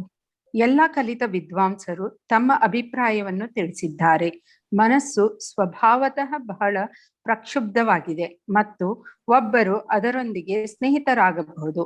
ನಾವು ಮನಸ್ಸಿನಲ್ಲಿ ಸಂಪೂರ್ಣ ವಿಶ್ವಾಸವನ್ನು ಇಟ್ಟರೆ ಅದು ಯಾವುದೇ ಕ್ಷಣದಲ್ಲಿ ನಮ್ಮನ್ನು ಮೋಸಗೊಳಿಸಬಹುದು. ಅವರ ಮೋಹಿನಾ ರೂಪವನ್ನು ನೋಡಿದ ಭಗವಾನ್ ಶಿವ ಕೂಡ ಆಕ್ರೋಶಗೊಂಡರು ಮತ್ತು ಸೌಬರಿ ಮುನಿ ಕೂಡ ಯೋಗದ ಪರಿಪೂರ್ಣತೆಯ ಪ್ರಬುದ್ಧ ಹಂತದಿಂದ ಕೆಳಗೆ ಬಿದ್ದರು. You can see how it is important to keep the mind under control. So ಇಲ್ಲಿ ಒಂದು ಭಾವಾರ್ಥದಿಂದ ನೋಡಿ ನಾವು ಅರ್ಥ ಮಾಡ್ಕೊಳ್ಬೇಕೆ ಆಗಿರೋದು ಏನಂದ್ರೆ, ಸೊ ನಮ್ಮ ಮನಸ್ಸನ್ನು ಎಷ್ಟು ಒಂದು ಮುಖ್ಯವಾದದ್ದು ಈ ಮನಸ್ಸನ್ನ ನಿಗ್ರಹಿಸುವುದು ಎಷ್ಟು ಮುಖ್ಯವಾದದ್ದು ಅಂತ ಇಲ್ಲಿ ನಾವು ಅರ್ಥ ಮಾಡ್ಕೊಳ್ಬೇಕಾಗುತ್ತೆ. It says here that we cannot make friend with our mind. So ಯಾವುದೇ ಒಂದು ಕಾರಣಕ್ಕೂ ನಾವು ಈ ಮನಸ್ಸನ್ನು ನಾವು ಮಿತ್ರರನ್ನಾಗಿ ಮಾಡ್ಲಿಕ್ಕೆ ಅಂದ್ರೆ ಮಿತ್ರರನ್ನಾಗಿ ನಾವು ಯಾವಾಗ್ಲೂ ನಮ್ಮ ಮಿತ್ರರು ಅಂತ ಹೇಳಲಿಕ್ಕೆ ಸಾಧ್ಯನೇ ಇಲ್ಲ. Because if you put confidence in your mind, it can cheat you in any moment. So ಅದು ಆ ಒಂದು ಕಾರಣದಿಂದ ಈ ಒಂದು ಮನಸ್ಸಿನ ಮೇಲೆ ನಾವು ಒಂದು ನಮ್ಮ ಮಿತ್ರ ಅಂತ ಒಂದು ಅನ್ಕೊಂಡ್ರೆ ಅದೇ ಯಾವ ಒಂದು ನಿಮಿಷದಲ್ಲೂ ಯಾವ ಒಂದು ಕ್ಷಣದಲ್ಲೂ ನಮ್ಮನ್ನು ಮೋಸ ಮಾಡಬಹುದು. What is so big about us? Lord Shiva also got cheated. ನಿಮ್ಮ ಪರಿಸ್ಥಿತಿಯನ್ನು ಇಲ್ಲಿ ನೋಡಿ, ಶಿವ ಲಾರ್ಡ್ ಶಿವ ಅಂದ್ರೆ ಅವರು ಅಂತವ್ರು ಒಂದು ಈ ಒಂದು ಮನಸ್ಸಿನ ನಿಗ್ರಹಕ್ಕೆ ಒಳಗಾಗಿದ್ದಾರೆ ನೋಡಿ. Next verse.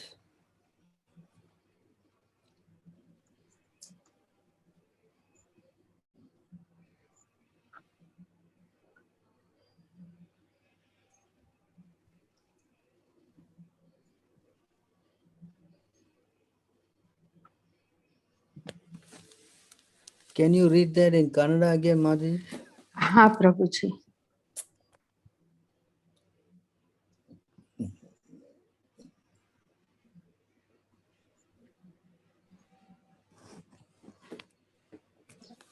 ಅಶಸ್ತಿನ ಮಹಿಳೆಯನ್ನು ಅಶ್ಲೀಷ ವ್ಯಕ್ತಿಗಳಿಂದ ಸುಲಭವಾಗಿ ಕೊಂಡೊಯ್ಯಲಾಗುತ್ತದೆ ಮತ್ತು ಕೆಲವೊಮ್ಮೆ ಅವಳ ಗಂಡನನ್ನು ತನ್ನ ಅಶ್ಲೀಷ ವ್ಯಕ್ತಿಗಳಿಂದ ಅಹಿಂಸಾತ್ಮಕವಾಗಿ ಕೊಲ್ಲಲಾಗುತ್ತದೆ.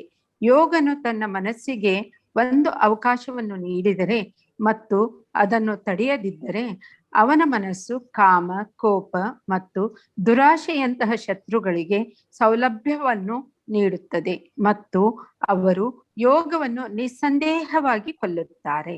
ಹರೇ Krishna. Can you read the purport? Purport, Prabhuji. I think I can translate that also. Just give me some minutes. You don't have the purport in the... Prabhu. I'll just, I'm translating it. Kannada Bhagavatam you don't have?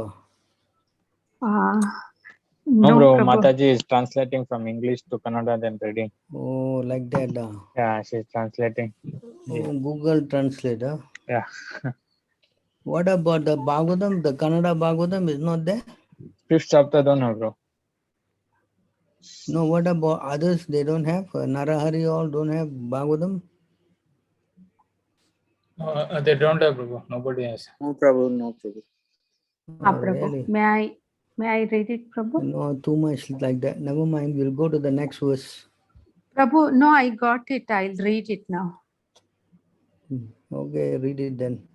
Okay. ಅಶಸ್ತಿನ ಮಹಿಳೆಯನ್ನು ಅಶ್ಲೀಷ ವ್ಯಕ್ತಿಗಳಿಂದ ಸುಲಭವಾಗಿ ಕೊಂಡೊಯ್ಯಲಾಗುತ್ತದೆ ಮತ್ತು ಕೆಲವೊಮ್ಮೆ ಅವಳ ಗಂಡನನ್ನು ತನ್ನ ಅಶ್ಲೀಷ ವ್ಯಕ್ತಿಗಳಿಂದ ಹಿಂಸಾತ್ಮಕವಾಗಿ ಕೊಲ್ಲಲಾಗುತ್ತದೆ. ಯೋಗನು ತನ್ನ ಮನಸ್ಸಿಗೆ ಒಂದು ಅವಕಾಶವನ್ನು ನೀಡಿದರೆ ಮತ್ತು ಅದನ್ನು ತಡೆಯದಿದ್ದರೆ ಅವನ ಮನಸ್ಸು ಕಾಮ, ಕೋಪ ಮತ್ತು ದುರಾಶೆಯಂತಹ ಶತ್ರುಗಳಿಗೆ ಸೌಲಭ್ಯವನ್ನು ನೀಡುತ್ತದೆ ಮತ್ತು ಅವರು ಯೋಗವನ್ನು ನಿಸ್ಸಂದೇಹವಾಗಿ ಕೊಲ್ಲುತ್ತಾರೆ. ಈ ಪದ್ಯದಲ್ಲಿ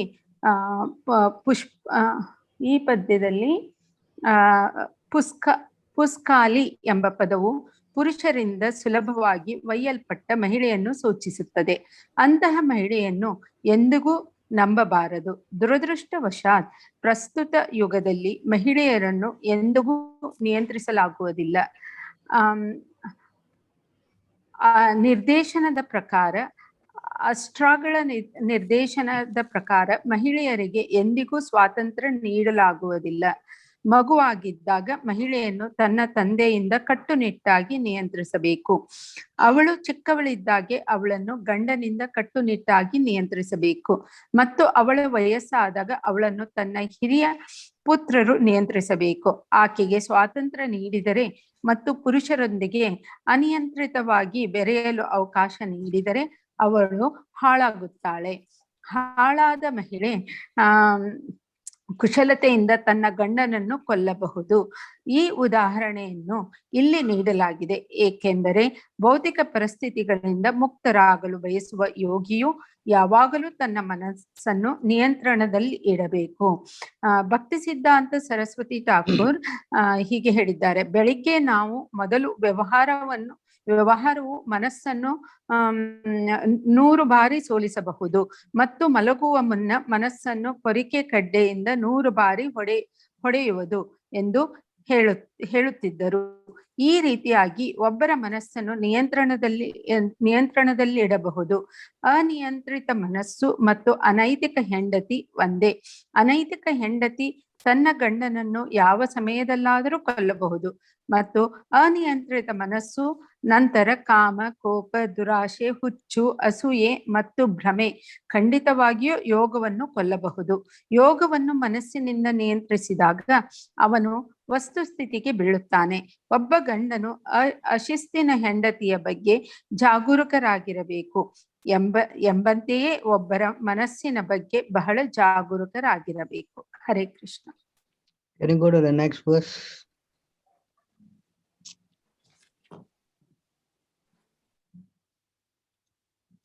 Can you read this?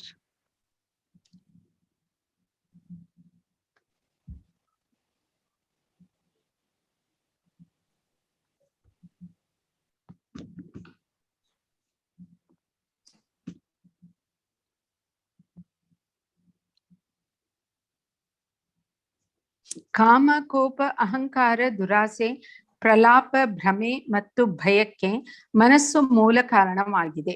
ಸಂಯೋಜಿತವಾಗಿ ಇವು ಫಲಪ್ರದ ಚಟುವಟಿಕೆಯ ಬಂಧನಗಳಾಗಿವೆ. ಯಾವ ಕಲಿತ ಮನುಷ್ಯ ಮನಸ್ಸಿನಲ್ಲಿ ನಂಬಿಕೆ ಇಡುತ್ತಾನೆ? So from here you can see how this mind is so difficult to handle. And if you make him your enemy, you're going to get into all these kind of bad qualities. So ಈ ಒಂದು ಶ್ಲೋಕದಿಂದ ನಮ್ಗೆ ಅರ್ಥ ಆಗೋದೇನಂದ್ರೆ, so ಈ ಒಂದು ಎಲ್ಲ ಮನಸ್ಸನ್ನು ನಾವು ಈ ಎಲ್ಲ ಈ ಸ್ವಭಾವಗಳಿಂದ ನಾವು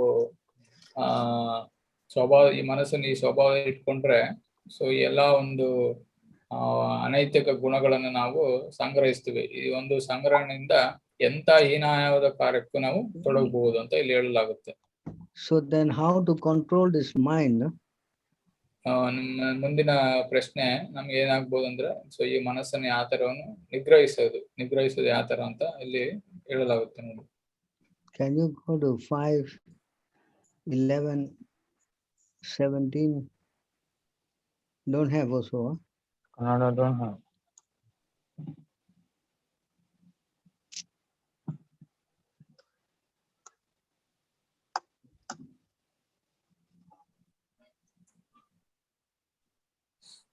Can translate this? ಪ್ರಭುಜಿ.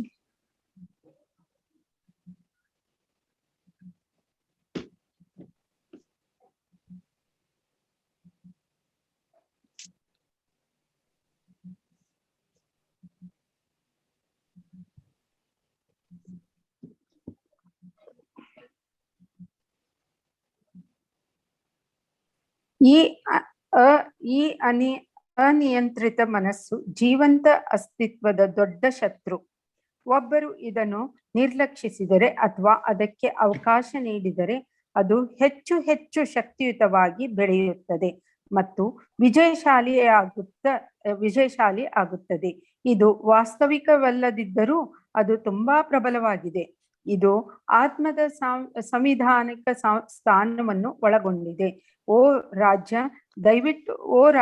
ದಯವಿಟ್ಟು ಈ ಮನಸ್ಸನ್ನು ಆಧ್ಯಾತ್ಮಿಕ ಯಜಮಾನನ ಕಮಲದ ಪಾದಗಳಿಗೆ ಮತ್ತು ಪರಮಾತ್ಮನ ಸೇವೆಯ ಆಯುಧದಿಂದ ಜಯಿಸಲು ಪ್ರಯತ್ನಿಸಿ. ಇದನ್ನು ಬಹಳ ಎಚ್ಚರಿಕೆಯಿಂದ ಮಾಡಿ. Hare Krishna. So you see, this mind, which is the greatest enemy, can be controlled only by one way, by making it the servant of the Lord, by doing service to the Lord and to the spiritual master. ಈ ಒಂದು ಅಜಾತ ಇದೊಂದು ಶತ್ರುವನ್ನ, ಈ ಮನಸ್ಸಿನ ಒಂದು ಶತ್ರುವನ್ನ ಯಾವ ತರ ನಿಗ್ರಹಿಸೋದಂದ್ರೆ, so ಒಂದು ಎರಡು ಕಾರ್ಯಗಳಲ್ಲಿ ತೊಡಗಬೇಕಾಗುತ್ತೆ. ಒಂದ್ ಬಂದ್ಬಿಟ್ಟು ಸೊ ದೇವರ ಪಾದ ಸೇವನೆಯನ್ನು ಮಾಡ್ಬೇಕು, ಮತ್ತೆ ಒಂದು ಗುರುಗಳ ಸೇವೆಯಲ್ಲಿ ಅಂದ್ರೆ ಗುರುಗಳ ಸೇವೆಯಲ್ಲಿ ತೊಡಗಬೇಕಾಗುತ್ತೆ.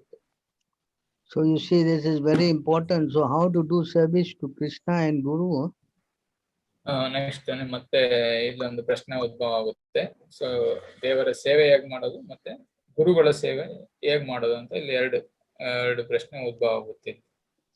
So Srila Prabhupada has given us some direction by chanting 16 rounds.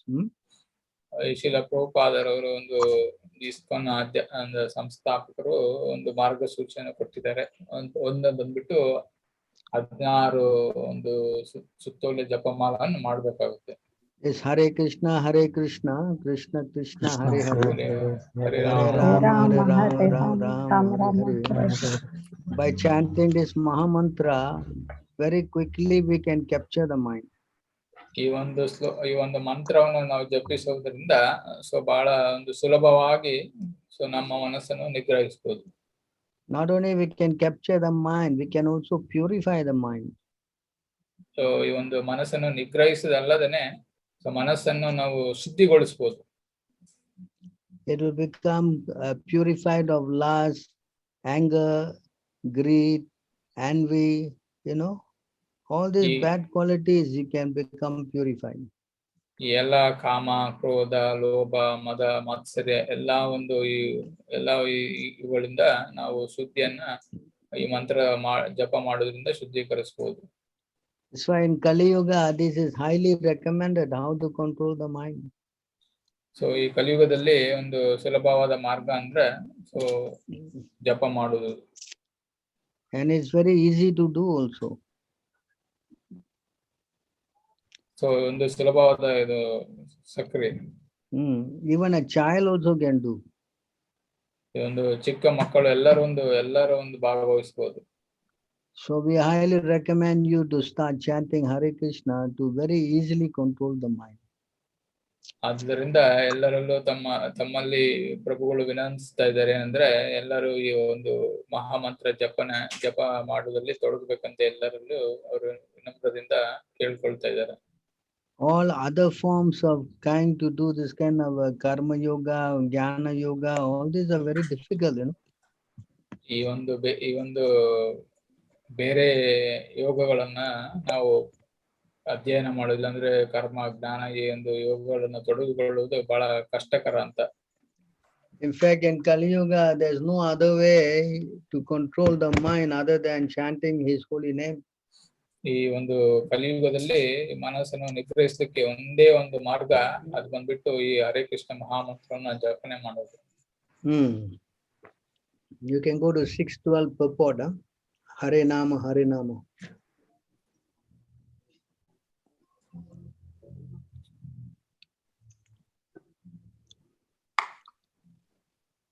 Go to the purport right below. Yeah, there. Can you read that?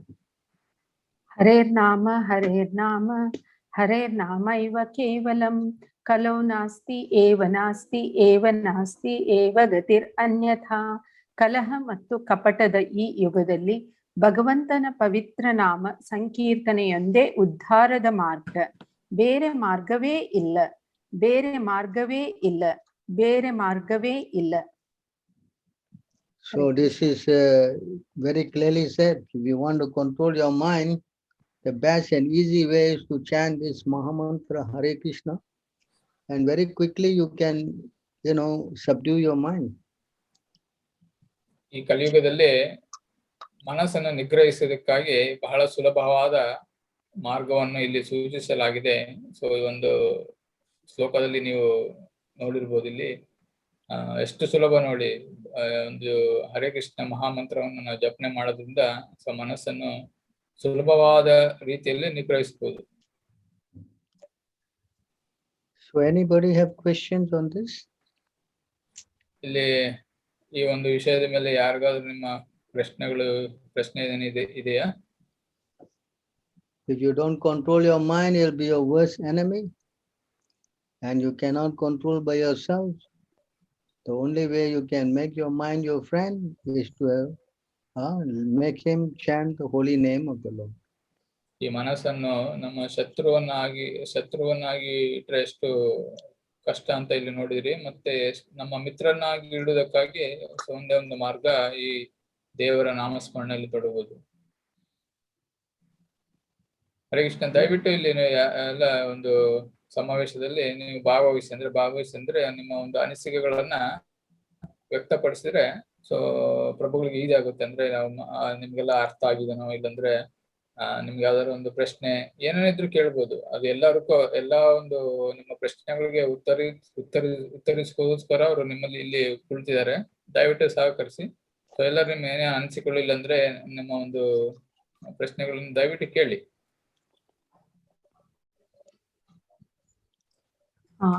Hare Krishna, Prabhu. ಹೇಳಿ ಮತ್ತೆ. Prabhu, you mentioned while explaining, you mentioned that our mind is coming with us from immemorial time. So maybe you said that even it has gone through many yonis also. So my question is whether our mind will really carry all those vasanas from all the yonis? Carry what?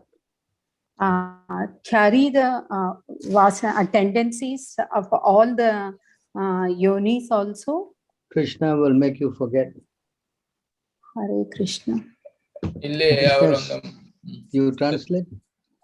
ಇಲ್ಲಿ ಒಂದು ಮಾತಾಜಿ ಅವರೊಂದು ಪ್ರಶ್ನೆ ಕೇಳಿದ್ದಾರೆ. ನಮ್ಮ ಮನಸ್ಸು ನಾವು ಈ ಜೀವಿಗೆ ಅಂದ್ರೆ 84 ಲಕ್ಷ ಈ ಒಂದು ಯೋನಿಗಳಲ್ಲಿ ನಾವು ಜನನ ಮರಣಗಳಿಂದ ಜನಮನ ಪಡೆದಾಗ ಈ ಮನಸ್ಸು ಎಲ್ಲಾ ಒಂದು ಜೀವಿಗಳ ಒಂದು ಮನಸ್ಥಿತಿಯನ್ನ ನಮ್ಮಲ್ಲಿ ಬರುವಂತಾಗುತ್ತಾ ಅಂತ ಕೇಳ್ತಾ ಇದಾರೆ.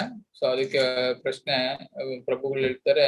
ಸೊ ಕೃಷ್ಣರು ಅದನ್ನ ನಾವು ಒಂದು ಈ ಜನ್ಮದಲ್ಲಿ ಅಂದ್ರೆ ಲಾಸ್ಟ್ ಜನ್ಮದಲ್ಲಿ ಏನು ಅದನ್ನು ನಾವು ಸ್ಮರಿಸ್ತೀವೋ ಅದು ಮಾತ್ರ ನಮ್ಗೆ ಕ್ಯಾರಿ ಆಗುತ್ತೆ. Can I go to 4-5 Bhagavad Gita?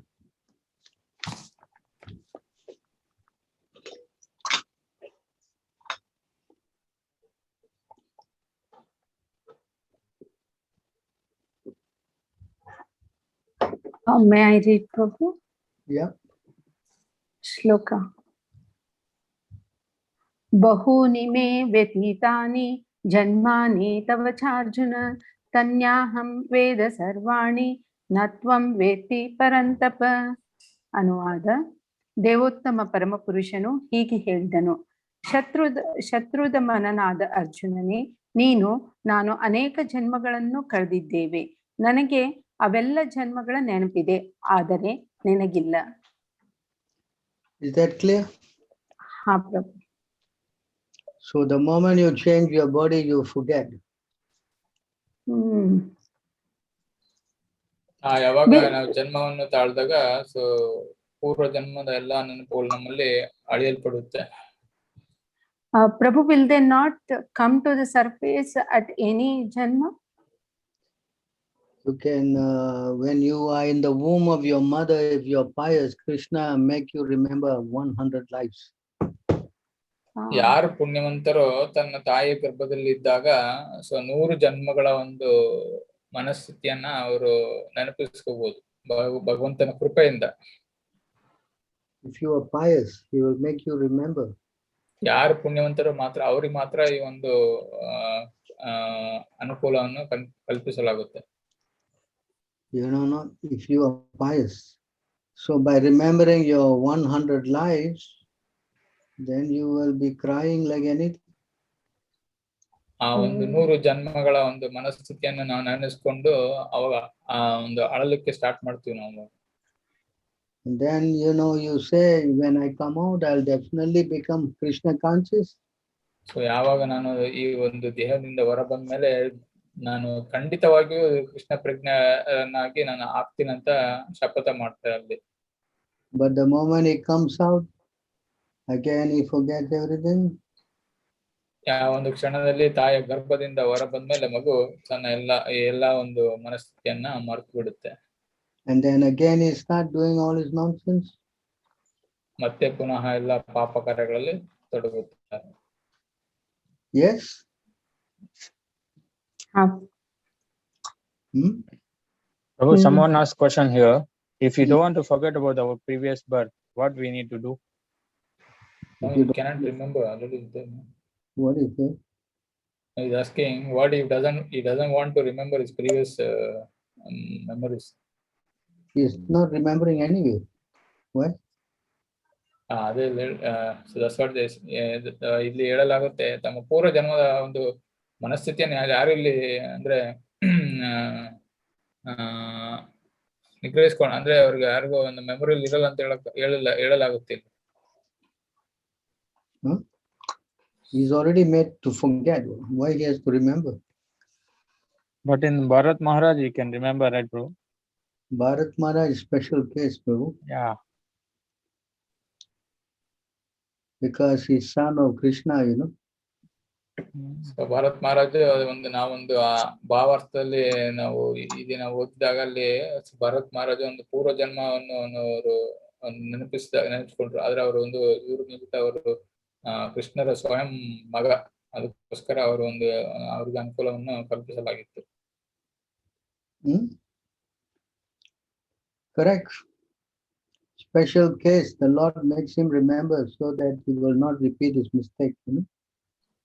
ಈ ಒಂದು ಅವ್ರಿಗೆ ಮಾತ್ರ ಒಂದು ಅನುಕೂಲವನ್ನು ಕಲ್ಪಿಸಲಾಗಿದೆ, ಯಾಕಂದ್ರೆ ಅವರು ಸ್ವಯಂ ಕೃಷ್ಣರ ಭಕ್ತರು, ಅಂದ್ರೆ ಅವರು ಪುತ್ರರು, ಅಂದ್ರೆ ಅದಕ್ಕೋಸ್ಕರ ಒಂದು ಮತ್ತೆ ಒಂದು ಪುನರ್ಜನ್ಮದಲ್ಲಿ ಅವರೊಂದು ತಪ್ಪನ್ನ ಮಾಡಬಾರ್ದಂತ.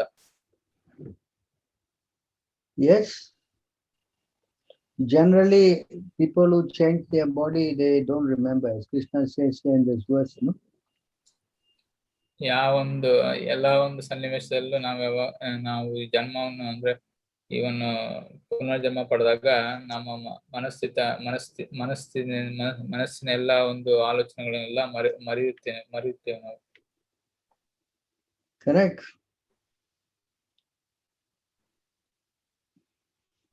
Otherwise, how you can enjoy? If you are made to remember, you will not enjoy, you know. Correct. You remember all the pains you went through. Even in this life, you are going through so many pain. You don't want to repeat it again, do you? ಎಲ್ಲಾ ಒಂದು ಕಷ್ಟಗಳಿಂದ so ಈ ಒಂದು ಜನ್ಮದಲ್ಲಿ ನಮ್ಗೆ ಅನ್ಸುತ್ತೆ ಮತ್ತೆ ನಾ ಏನ್ ತಪ್ಪು ಮಾಡಿದ್ನ ಆ ತಪ್ಪು ಮಾಡಬಾರ್ದು ಅಂತ. Is it not?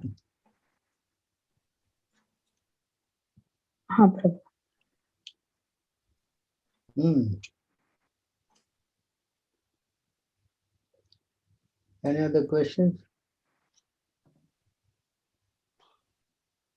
So there was one more question to today's session.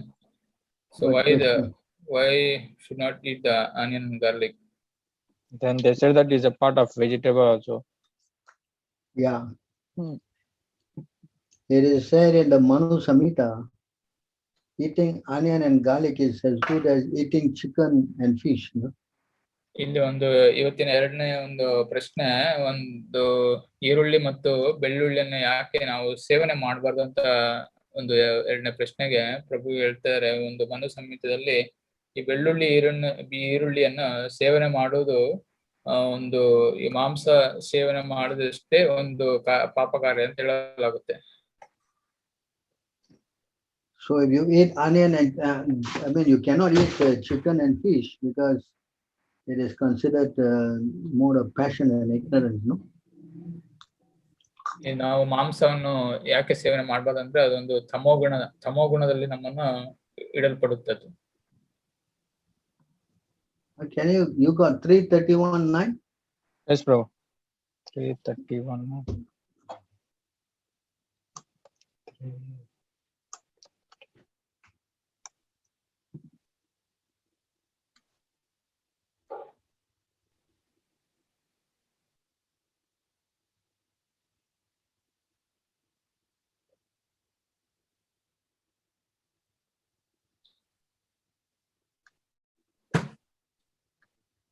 Yeah. Our 331:9. Can you read that? Yes, bro.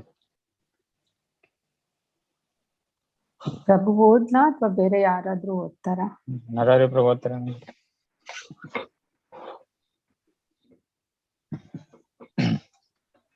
ಅಣ್ಣ ಮಾತಾಜಿ ಓದ್ತೀರಾ? ಹಾ, ಓದ್ತೀನಿ. ಶ್ಲೋಕನೂ ಓದ್ಬೋದು, ಬೇಡವಾ? ಹ್ಮ್. ಓಕೆ. ಓಕೆ, ಅದು ಬರಲ್ಲ ಅಂತದೆ. ಓಕೆ. ಅನುವಾದ. ಶಿಶು ಚಲನವಲನದ ಸ್ವಾತಂತ್ರ್ಯವಿಲ್ಲದೆ ಪಂಜರದೊಳಗಿನ ಪಕ್ಷಿಯಂತೆ ಇರುತ್ತದೆ. ಶಿಶು ಅದೃಷ್ಟಶಾಲಿಯಾಗಿದ್ದಲ್ಲಿ ಆ ಸಮಯದಲ್ಲಿ ಅದಕ್ಕೆ ತನ್ನ ಹಿಂದಿನ 100 ಜನ್ಮಗಳ ಕಷ್ಟ ಕೋಟಲೆಗಳನ್ನು ನೆನಪಿಸಿಕೊಳ್ಳುವುದು ಸಾಧ್ಯವಾಗುತ್ತದೆ. ಆಗ ಅದು ಬಹಳವಾಗಿ ದುಃಖಿಸುತ್ತದೆ. ಆ ಸ್ಥಿತಿಯಲ್ಲಿ ಮನಃಶಾಂತಿಯಿಂದಿರುವುದು ಹೇಗೆ ಸಾಧ್ಯ? ಭಾವಾರ್ಥ. ಜನನಾಂತರ ಶಿಶುವು ತನ್ನ ಪೂರ್ವ ಜನ್ಮಗಳ ಕಷ್ಟಗಳನ್ನು ಮರೆತು ಬಿಡುವುದು. ಆದರೆ ನಾವು ಬೆಳೆದು ದೊಡ್ಡವರಾದಾಗ ಶ್ರೀಮದ್ ಭಾಗವತ ಅಂತ ಧರ್ಮ ಗ್ರಂಥಗಳನ್ನು ಓದುವುದರಿಂದ ಜನನ ಮರಣಗಳ ದುಃಖಕರ ಹಿಂಸೆಗಳನ್ನು ಅರ್ಥ ಮಾಡಿಕೊಳ್ಳಬಹುದು. ಧರ್ಮ ಗ್ರಂಥಗಳನ್ನು ನಾವು ನಂಬುವುದಿಲ್ಲ ಎನ್ನುವುದಾದಲ್ಲಿ ಅದು ಬೇರೆ ಪ್ರಶ್ನೆ. ಆದರೆ ಅಂತ ಪ್ರಮಾಣೀಕೃತ ವರ್ಣನೆಗಳಲ್ಲಿ ನಮಗೆ ಶ್ರದ್ಧೆ ನಂಬಿಕೆಗಳಿದ್ದಲ್ಲಿ ನಾವು ಮುಂದಿನ ಜನ್ಮದಲ್ಲಾದರೂ ನಮ್ಮ ಮೋಕ್ಷಕ್ಕೆ ಸಿದ್ಧತೆ ನಡೆಸಬೇಕು. ಅದು ಈ ಮಾನವ ಜನ್ಮದಲ್ಲಿ ಸಾಧ್ಯ. ಮಾನವ ಜನ್ಮದಲ್ಲಿ ಯಾತನೆಗಳಿಂದ ಸುಳಿವು ತೊಳೆದುಕೊಳ್ಳುವವನು ನಿಸ್ಸಂಶಯವಾಗಿ ಆತ್ಮಹತ್ಯೆ ಮಾಡಿಕೊಳ್ಳುತ್ತಿದ್ದಾನೆ. ಈ ಮಾನವ ಜನ್ಮವು ಮಾಯೆಯ ಅಜ್ಞಾನ ಅಥವಾ ಐಹಿಕ ಅಸ್ತಿತ್ವವನ್ನು ದಾಟಲು ಇರುವ ಏಕೈಕ ಮಾರ್ಗವೆಂದು ಹೇಳಲಾಗಿದೆ. ಈ ಮಾನವ ರೂಪದ ಶರೀರದೊಳಗೆ ಒಂದು ದಕ್ಷ ನೌಕೆ ಇದೆ ಮತ್ತು ಅಲ್ಲಿ ನಿಪುಣ ಅಂಬಿಗನಿದ್ದಾನೆ. ಗುರುಗಳು ಮತ್ತು ಆಧ್ಯಾತ್ಮಿಕ ಆದೇಶಗಳು ಅನುಕೂಲಕರ ಗಾಳಿ ಇದ್ದಂತೆ ಈ ಎಲ್ಲ ಸೌಲಭ್ಯಗಳಿದ್ದು ನಾವು ಐಹಿಕ ಅಸ್ತಿತ್ವದ ಅಜ್ಞಾನ ಸಾಗರವನ್ನು ದಾಟದಿದ್ದಲ್ಲಿ ನಾವು ಖಂಡಿತವಾಗಿಯೂ ಉದ್ದೇಶಪೂರ್ವಕವಾಗಿ ಆತ್ಮಹತ್ಯೆ ಮಾಡಿಕೊಳ್ಳುತ್ತಿದ್ದೇವೆ. ಹರೇ ಕೃಷ್ಣ. ಹಾ ಪ್ರಭು. So you can see how you're fortunate. The Lord makes you remember 100 past lives and see how you will be very, very disturbed in your mind. ಇಲ್ಲಿ ನೋಡಿ ಒಂದು ದೇವರ ಒಂದು ಅನುಗ್ರಹದಿಂದ ಒಂದು 100 ಜನನಗಳ ಒಂದು 100 ಜನಗಳ ಒಂದು ಮನಸ್ಸಿನ ಅಸ್ತಿತ್ವ, ಮನಸ್ಸಿನ ಒಂದು ಮೆಮೊರೀಸ್ ಅನ್ನ ಎಲ್ಲ ಒಂದು ನಮ್ಗೆ ದೇವರ ಒಂದು ಅನುಗ್ರಹದಿಂದ ನಾವು ನೆನೆಸ್ಕೊಳ್ಬಹುದು. ಆದ್ರೆ ಒಂದು ನಮ್ಮ ಕಷ್ಟ ಅಂದ್ರೆ ನಮ್ಮೆಲ್ಲ ಪಾಪಗಳನ್ನ ನೆನೆಸ್ಕೊಂಡಾಗ ಎಷ್ಟು ಕಷ್ಟ ನೋಡಿ ನಮ್ಗೆ. So therefore we have to become very serious in our spiritual life. So ಆದ್ದರಿಂದ ನಮ್ಮ ಒಂದು ಈ ಒಂದು ಕಾರ್ಯದಲ್ಲಿ ಭಗವಂತನ ಕಾರ್ಯದಲ್ಲಿ ನಾವೊಂದು ಬಹಳ ಶ್ರದ್ಧೆ ಮತ್ತು ಸಾಧನೆಗಳಿಂದ ಒಂದು ಪ್ರಾಕ್ಟೀಸ್ ಮಾಡ್ಬೇಕಾಗುತ್ತೆ. Don't you think so? ಹಾ ಪ್ರಭು. ಹಾ ಪ್ರಭು. So onion and garlic is considered as like eating fish and chicken, you know. Anyone who eats that cannot be considered as is considered an outcast. That means he's fallen out from his caste, you know. This is from Manu Samhita. ಈ ಮನು ಸಂಹಿತೆಯಲ್ಲಿ ಹೇಳಲಾಗಿದೆ. So ಯಾರು ಒಂದು ಈರುಳ್ಳಿ ಮತ್ತು ಬೆಳ್ಳುಳ್ಳಿಯನ್ನು ಸೇವನೆ ಮಾಡ್ತಿದಾರೋ ಅವರು ಈ ಮಾಂಸ ಇಲ್ಲ ಅಂದ್ರೆ ಮೀನು ತಿನ್ನ ಒಂದು ಪಾಪ ಕಾರ್ಯಕ್ಕೆ ಹೋಲಿಸಲಾಗಿದೆ. Prabhu, any related verses to show, Prabhu, in either Srimad Bhagavatam or Bhagavad Gita? You can go to 331:5. 331:5.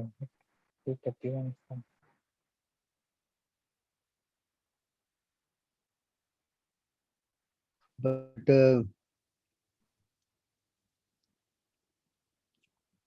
Bro, 331:5.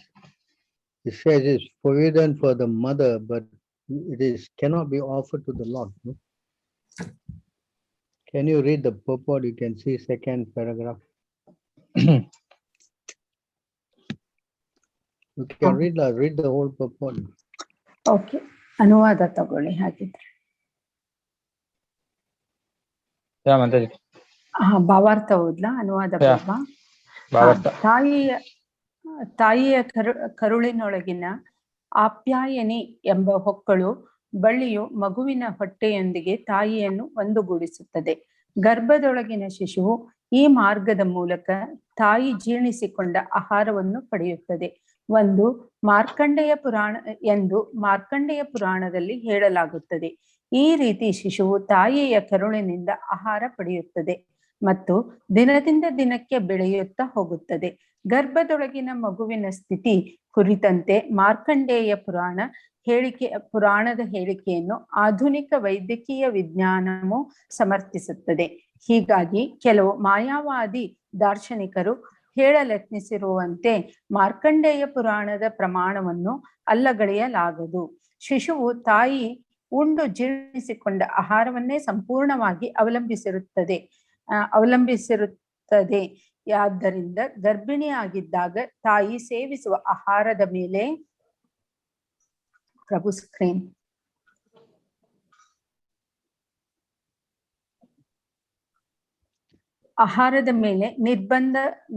ನಿರ್ಬಂಧಗಳಿರುತ್ತವೆ. ಉಪ್ಪು, ಖಾರ, ಈರುಳ್ಳಿ ಇಂಥ ಆಹಾರಗಳನ್ನು ಗರ್ಭಿಣಿ ತಾಯಿ ವಿಪರೀತವಾಗಿ ಸೇವಿಸುವುದು ನಿಷಿದ್ಧ. ಏಕೆಂದರೆ ಶಿಶುವಿನ ಶರೀರ ತುಂಬಾ ಸೂಕ್ಷ್ಮ ಮತ್ತು ಹೊಸತು. ಅದು ಅಂಥ ತೀಕ್ಷ್ಣ ಆಹಾರಗಳನ್ನು ಸಹಿಸಿಕೊಳ್ಳಲಾರದು. ಗರ್ಭಿಣಿ ತಾಯಿಯು ವೇದ ಸಾಹಿತ್ಯದ ಸ್ಮೃತಿ ಗ್ರಂಥಗಳಲ್ಲಿ ನಿರೂಪಿಸಿರುವಂತೆ ನಿರ್ಬಂಧಗಳನ್ನು ಮತ್ತು ಮುನ್ನೆಚ್ಚರಿಕೆ ಕ್ರಮಗಳನ್ನು ಪಾಲಿಸಬೇಕು. ಸಮಾಜದಲ್ಲಿ ಉನ್ನತ ಶಿಶುವನ್ನು ಪಡೆಯಲು ಎಷ್ಟೊಂದು ಎಚ್ಚರಿಕೆ ವಹಿಸಲಾಗಿದೆ ಎಂಬುದನ್ನು ನಾವು ವೇದ ಸಾಹಿತ್ಯದಿಂದ ಅರ್ಥ ಮಾಡಿಕೊಳ್ಳಬಹುದು. ಸಮಾಜದ ಉನ್ನತ ವರ್ಗಗಳ ಜನರಿಗೆ ಸಂಭೋಗಕ್ಕೆ ಮೊದಲು ಗರ್ಭಧಾನ ಸಂಸ್ಕಾರವು ಕಡ್ಡಾಯವಾಗಿತ್ತು. ಅದು ತುಂಬಾ ವೈಜ್ಞಾನಿಕವಾದದ್ದು. ಗರ್ಭಧರಿಸಿದ ಕಾಲದಲ್ಲಿ ವೇದ ಸಾಹಿತ್ಯದಲ್ಲಿ ಶಿಫಾರಸು ಮಾಡಿರುವ ಇತರ ವಿಧಾನಗಳು ತುಂಬಾ ಮುಖ್ಯವಾದುವು. ಮಗುವಿನ ಪಾಲನೆ, ಪೋಷಣೆಯ ಎಚ್ಚರಿಕೆ ವಹಿಸುವುದು ತಂದೆ ತಾಯಿಗಳ ಆದ್ಯ ಕರ್ತವ್ಯ. ಇಂಥ ಎಚ್ಚರಿಕೆ ವಹಿಸಿದಲ್ಲಿ ಸಮಾಜವು ದೇಶದ ಮನುಕುಲದ ಶಾಂತಿ ಸಮೃದ್ಧಿಗಳನ್ನು ಕಾಪಾಡುವಂತ ಉತ್ತಮ ಜನತೆಯಿಂದ ತುಂಬಿರುತ್ತದೆ. ಹರೇ ಕೃಷ್ಣ ಪ್ರಭು. So I put it in your WhatsApp. Huh? Can you show your WhatsApp here? ಹೌದು.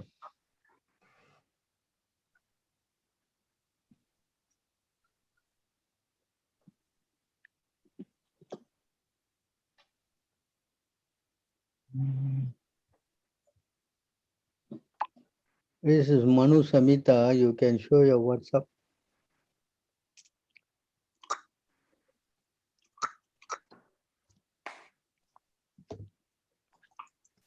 God, you can go to your WhatsApp.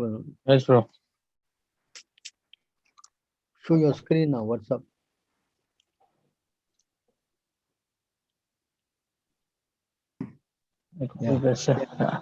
Can read this?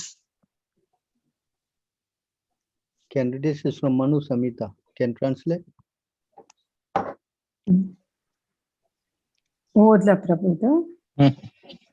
Garlic, leeks and onions, mushrooms and all plants springing from impure substances are unfit to be eaten by twice-born men.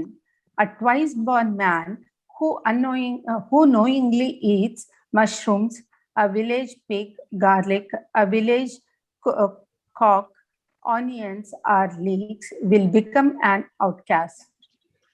You want to translate that? Pavana. ಇಲ್ಲಿ ನೋಡಿ, ಈರುಳ್ಳಿ, ಬೆಳ್ಳುಳ್ಳಿ, mushrooms ಅಂದ್ರೆ ಏನಂತಾರೆ ಕನ್ನಡದಲ್ಲಿ correct ಗೊತ್ತಿಲ್ಲ. ಇದು mushrooms ಅಂದ್ರೆ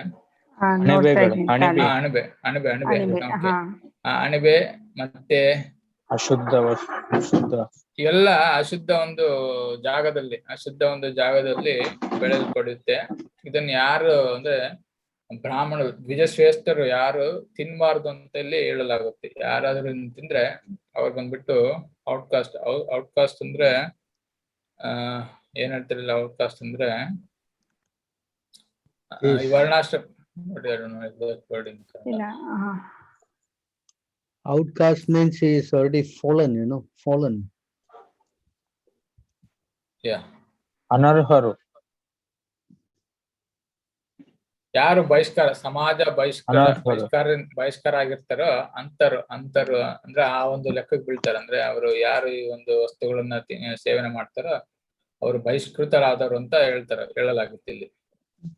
Another thing is that onion and garlic, if you eat, your consciousness become polluted.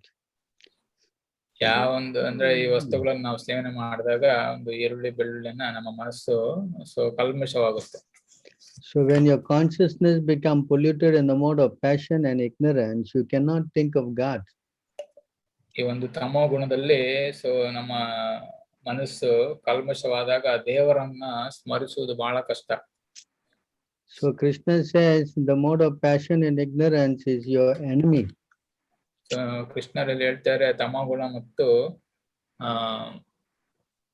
ರಜೋಗುಣ ದೇವರನ್ನ ಒಂದು ಶತ್ರುಗಳಂತ ಕೃಷ್ಣರು ಹೇಳ್ತಾರೆ ಇಲ್ಲಿ. Bhagavad Gita, 3:37.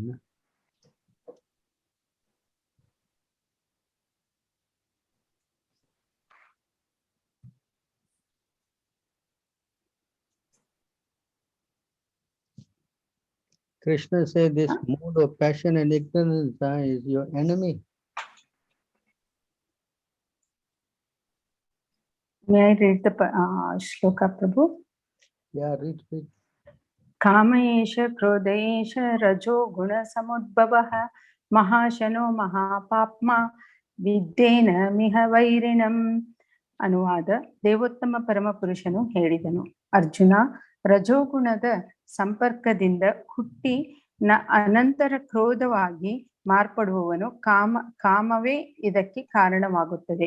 ಇದು ಎಲ್ಲವನ್ನೂ ನುಂಗಿ ಹಾಕುವ ಈ ಜಗತ್ತಿನ ಪಾಪಪೂರಿತ ಶತ್ರು. So that's why we don't eat this onion and garlic, ಇದೇ ಒಂದು ಕಾರಣದಿಂದ ಭಕ್ತರು ಈರುಳ್ಳಿ ಬೆಳ್ಳುಳ್ಳಿಯ ಸೇವನೆಯನ್ನು ಮಾಡುವುದಿಲ್ಲ. And also we cannot offer to God. Whatever we cannot offer, whatever you eat like that, it becomes sinful. ಇದೊಂದು ದೇವರಿಗೆ ನೈವೇದ್ಯವನ್ನು ಮಾಡಲಾಗುವುದಿಲ್ಲ. ಆದ್ದರಿಂದ ನಾವು ಈ ಒಂದು ಪದಾರ್ಥಗಳನ್ನು ನಾವು ಸೇವನೆ ಮಾಡಲಾಗುವುದಿಲ್ಲ. You go 3:13.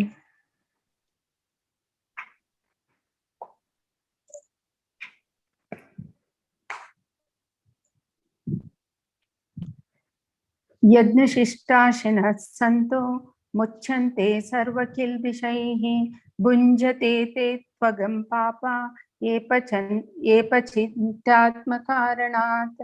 ಭಗವಂತನ ಭಕ್ತರು ಎಲ್ಲ ಬಗೆಯ ಪಾಪಗಳಿಂದಲೂ ಬಿಡುಗಡೆ ಹೊಂದುತ್ತಾರೆ, ಏಕೆಂದರೆ ಅವರ ಯಜ್ಞದ ಶೇಷವನ್ನು ಊಟ ಮಾಡುತ್ತಾರೆ. ವೈಯಕ್ತಿಕ ಸಂತೋಷಕ್ಕೋಸ್ಕರ ಪಾಕ.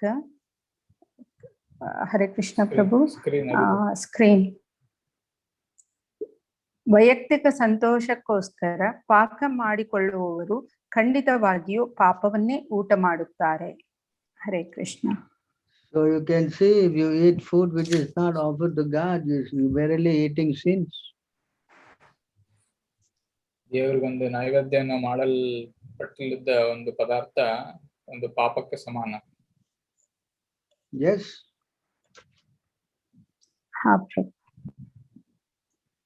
So right, any other questions?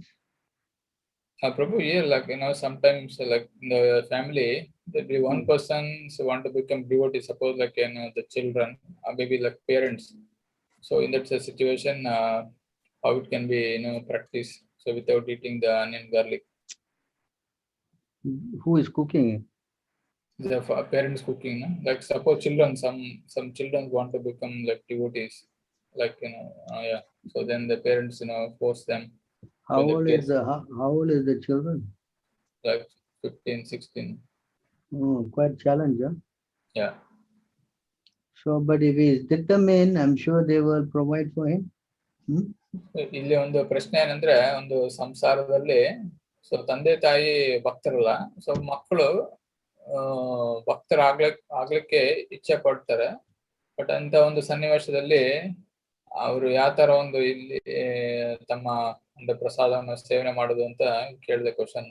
ಅಂದ್ರೆ ಇಲ್ಲಿ ಕೆಲವರು ಕೇಳಿದ್ದಾರೆ, ಅದಕ್ಕೋಸ್ಕರ ಅಲ್ಲಿ ಪ್ರಭು ಹೇಳ್ತಾರೆ, ಸೊ ನಾವೊಂದು ದೃಢ ನಿಷ್ಠೆಯಿಂದ ಸೊ ದೇವರಿಗೆ ಪ್ರಾರ್ಥನೆ ಮಾಡಿದ್ರೆ ಸೊ ಭಗವಂತರು ತನ್ನ ಕರುಣೆಯನ್ನ ಅನುಗ್ರಹಿಸ್ತಾರೆ ಅಂತ ಹೇಳ್ತಾ ಇದ್ದಾರೆ ಪ್ರಭು. So they have to become determined to show Krishna that they are serious, then Krishna will help them. ಯಾರು ಒಂದು ದೃಢ ನಿಷ್ಠೆಯಿಂದ ಸೊ ದೇವರನ್ನ ಪ್ರಾರ್ಥನೆ ಮಾಡ್ತಾರೋ ಅಂತವ್ರಿಗೆ ಭಗವಂತನು ಅವರು ಒಂದು ಕರುಣೆ ತೋರಿಸ್ತಾರೆ. No parent will see their children starving, no? Yes, bro. So Correct? ಯಾರು ಒಂದು ತಮ್ಮ ತಂದೆ ತಾಯಿ ಮಕ್ಕಳನ್ನ ಉಪವಾಸ ಇಡಲಿಕ್ಕೆ ಇಚ್ಛೆ ಪಡುವುದಿಲ್ಲ. Yes. Yes, bro. So any other questions?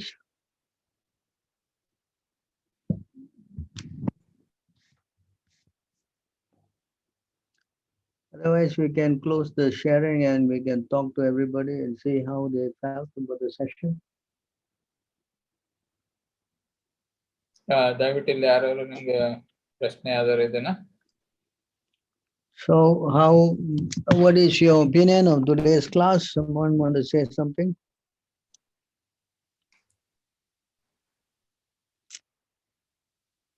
Hare Krishna. So ನಿಮ್ಮ ಅನಿಸಿಕೆಗಳನ್ನ ಇಲ್ಲಿ ಪ್ರಭು ಅವರು ಕೇಳ್ತಾ ಇದಾರೆ. ಸೊ ದಯವಿಟ್ಟು ನಿಮ್ಮ ಒಂದು ಸ್ಪೀಕರ್ ಅನ್ನ ಅನ್ಮ್ಯೂಟ್ ಮಾಡ್ಬಿಟ್ಟು ನಿಮ್ಮ ಒಂದು ಅನಿಸಿಕೆಗಳನ್ನ ಇಲ್ಲಿ ವ್ಯಕ್ತಪಡಿಸಬಹುದು ಇಲ್ಲಿ.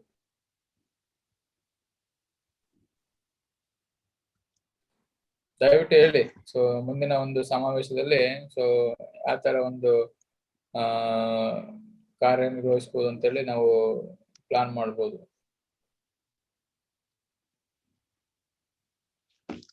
Who is this Sundar V? You know, Prabhu, Nandakishore's friend, we met him in the village. So this is Sundar. How are you? Yes, I am fine, Prabhu. How are you? Very fine. So how you like the program? Yeah, I love very much. Actually, even I was having this doubt why onion garlic should not eat.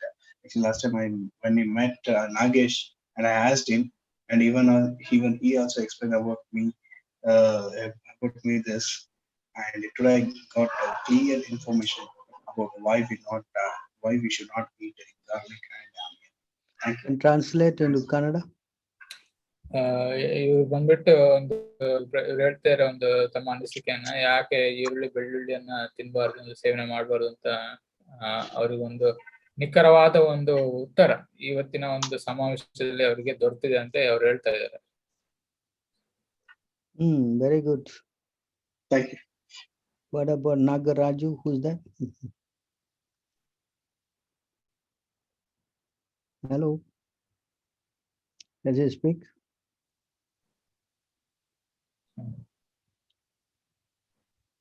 Nobody is speaking, huh? Okay, I guess. Thank everybody for their participation. Yeah. Thank you. ಎಲ್ಲರೂ ಒಂದು ಭಾಗವಹಿಸಿದ್ದಕ್ಕಾಗಿ ಎಲ್ಲರಿಗೂ ಧನ್ಯವಾದಗಳು. Hare Krishna. Thank you very Thank much, you, Prabhu. Hare Hare Krishna. I hope Hare you Krishna. enjoyed the session. Yes, Yes, Prabhu. All glories to Prabhupada. Hare Krishna.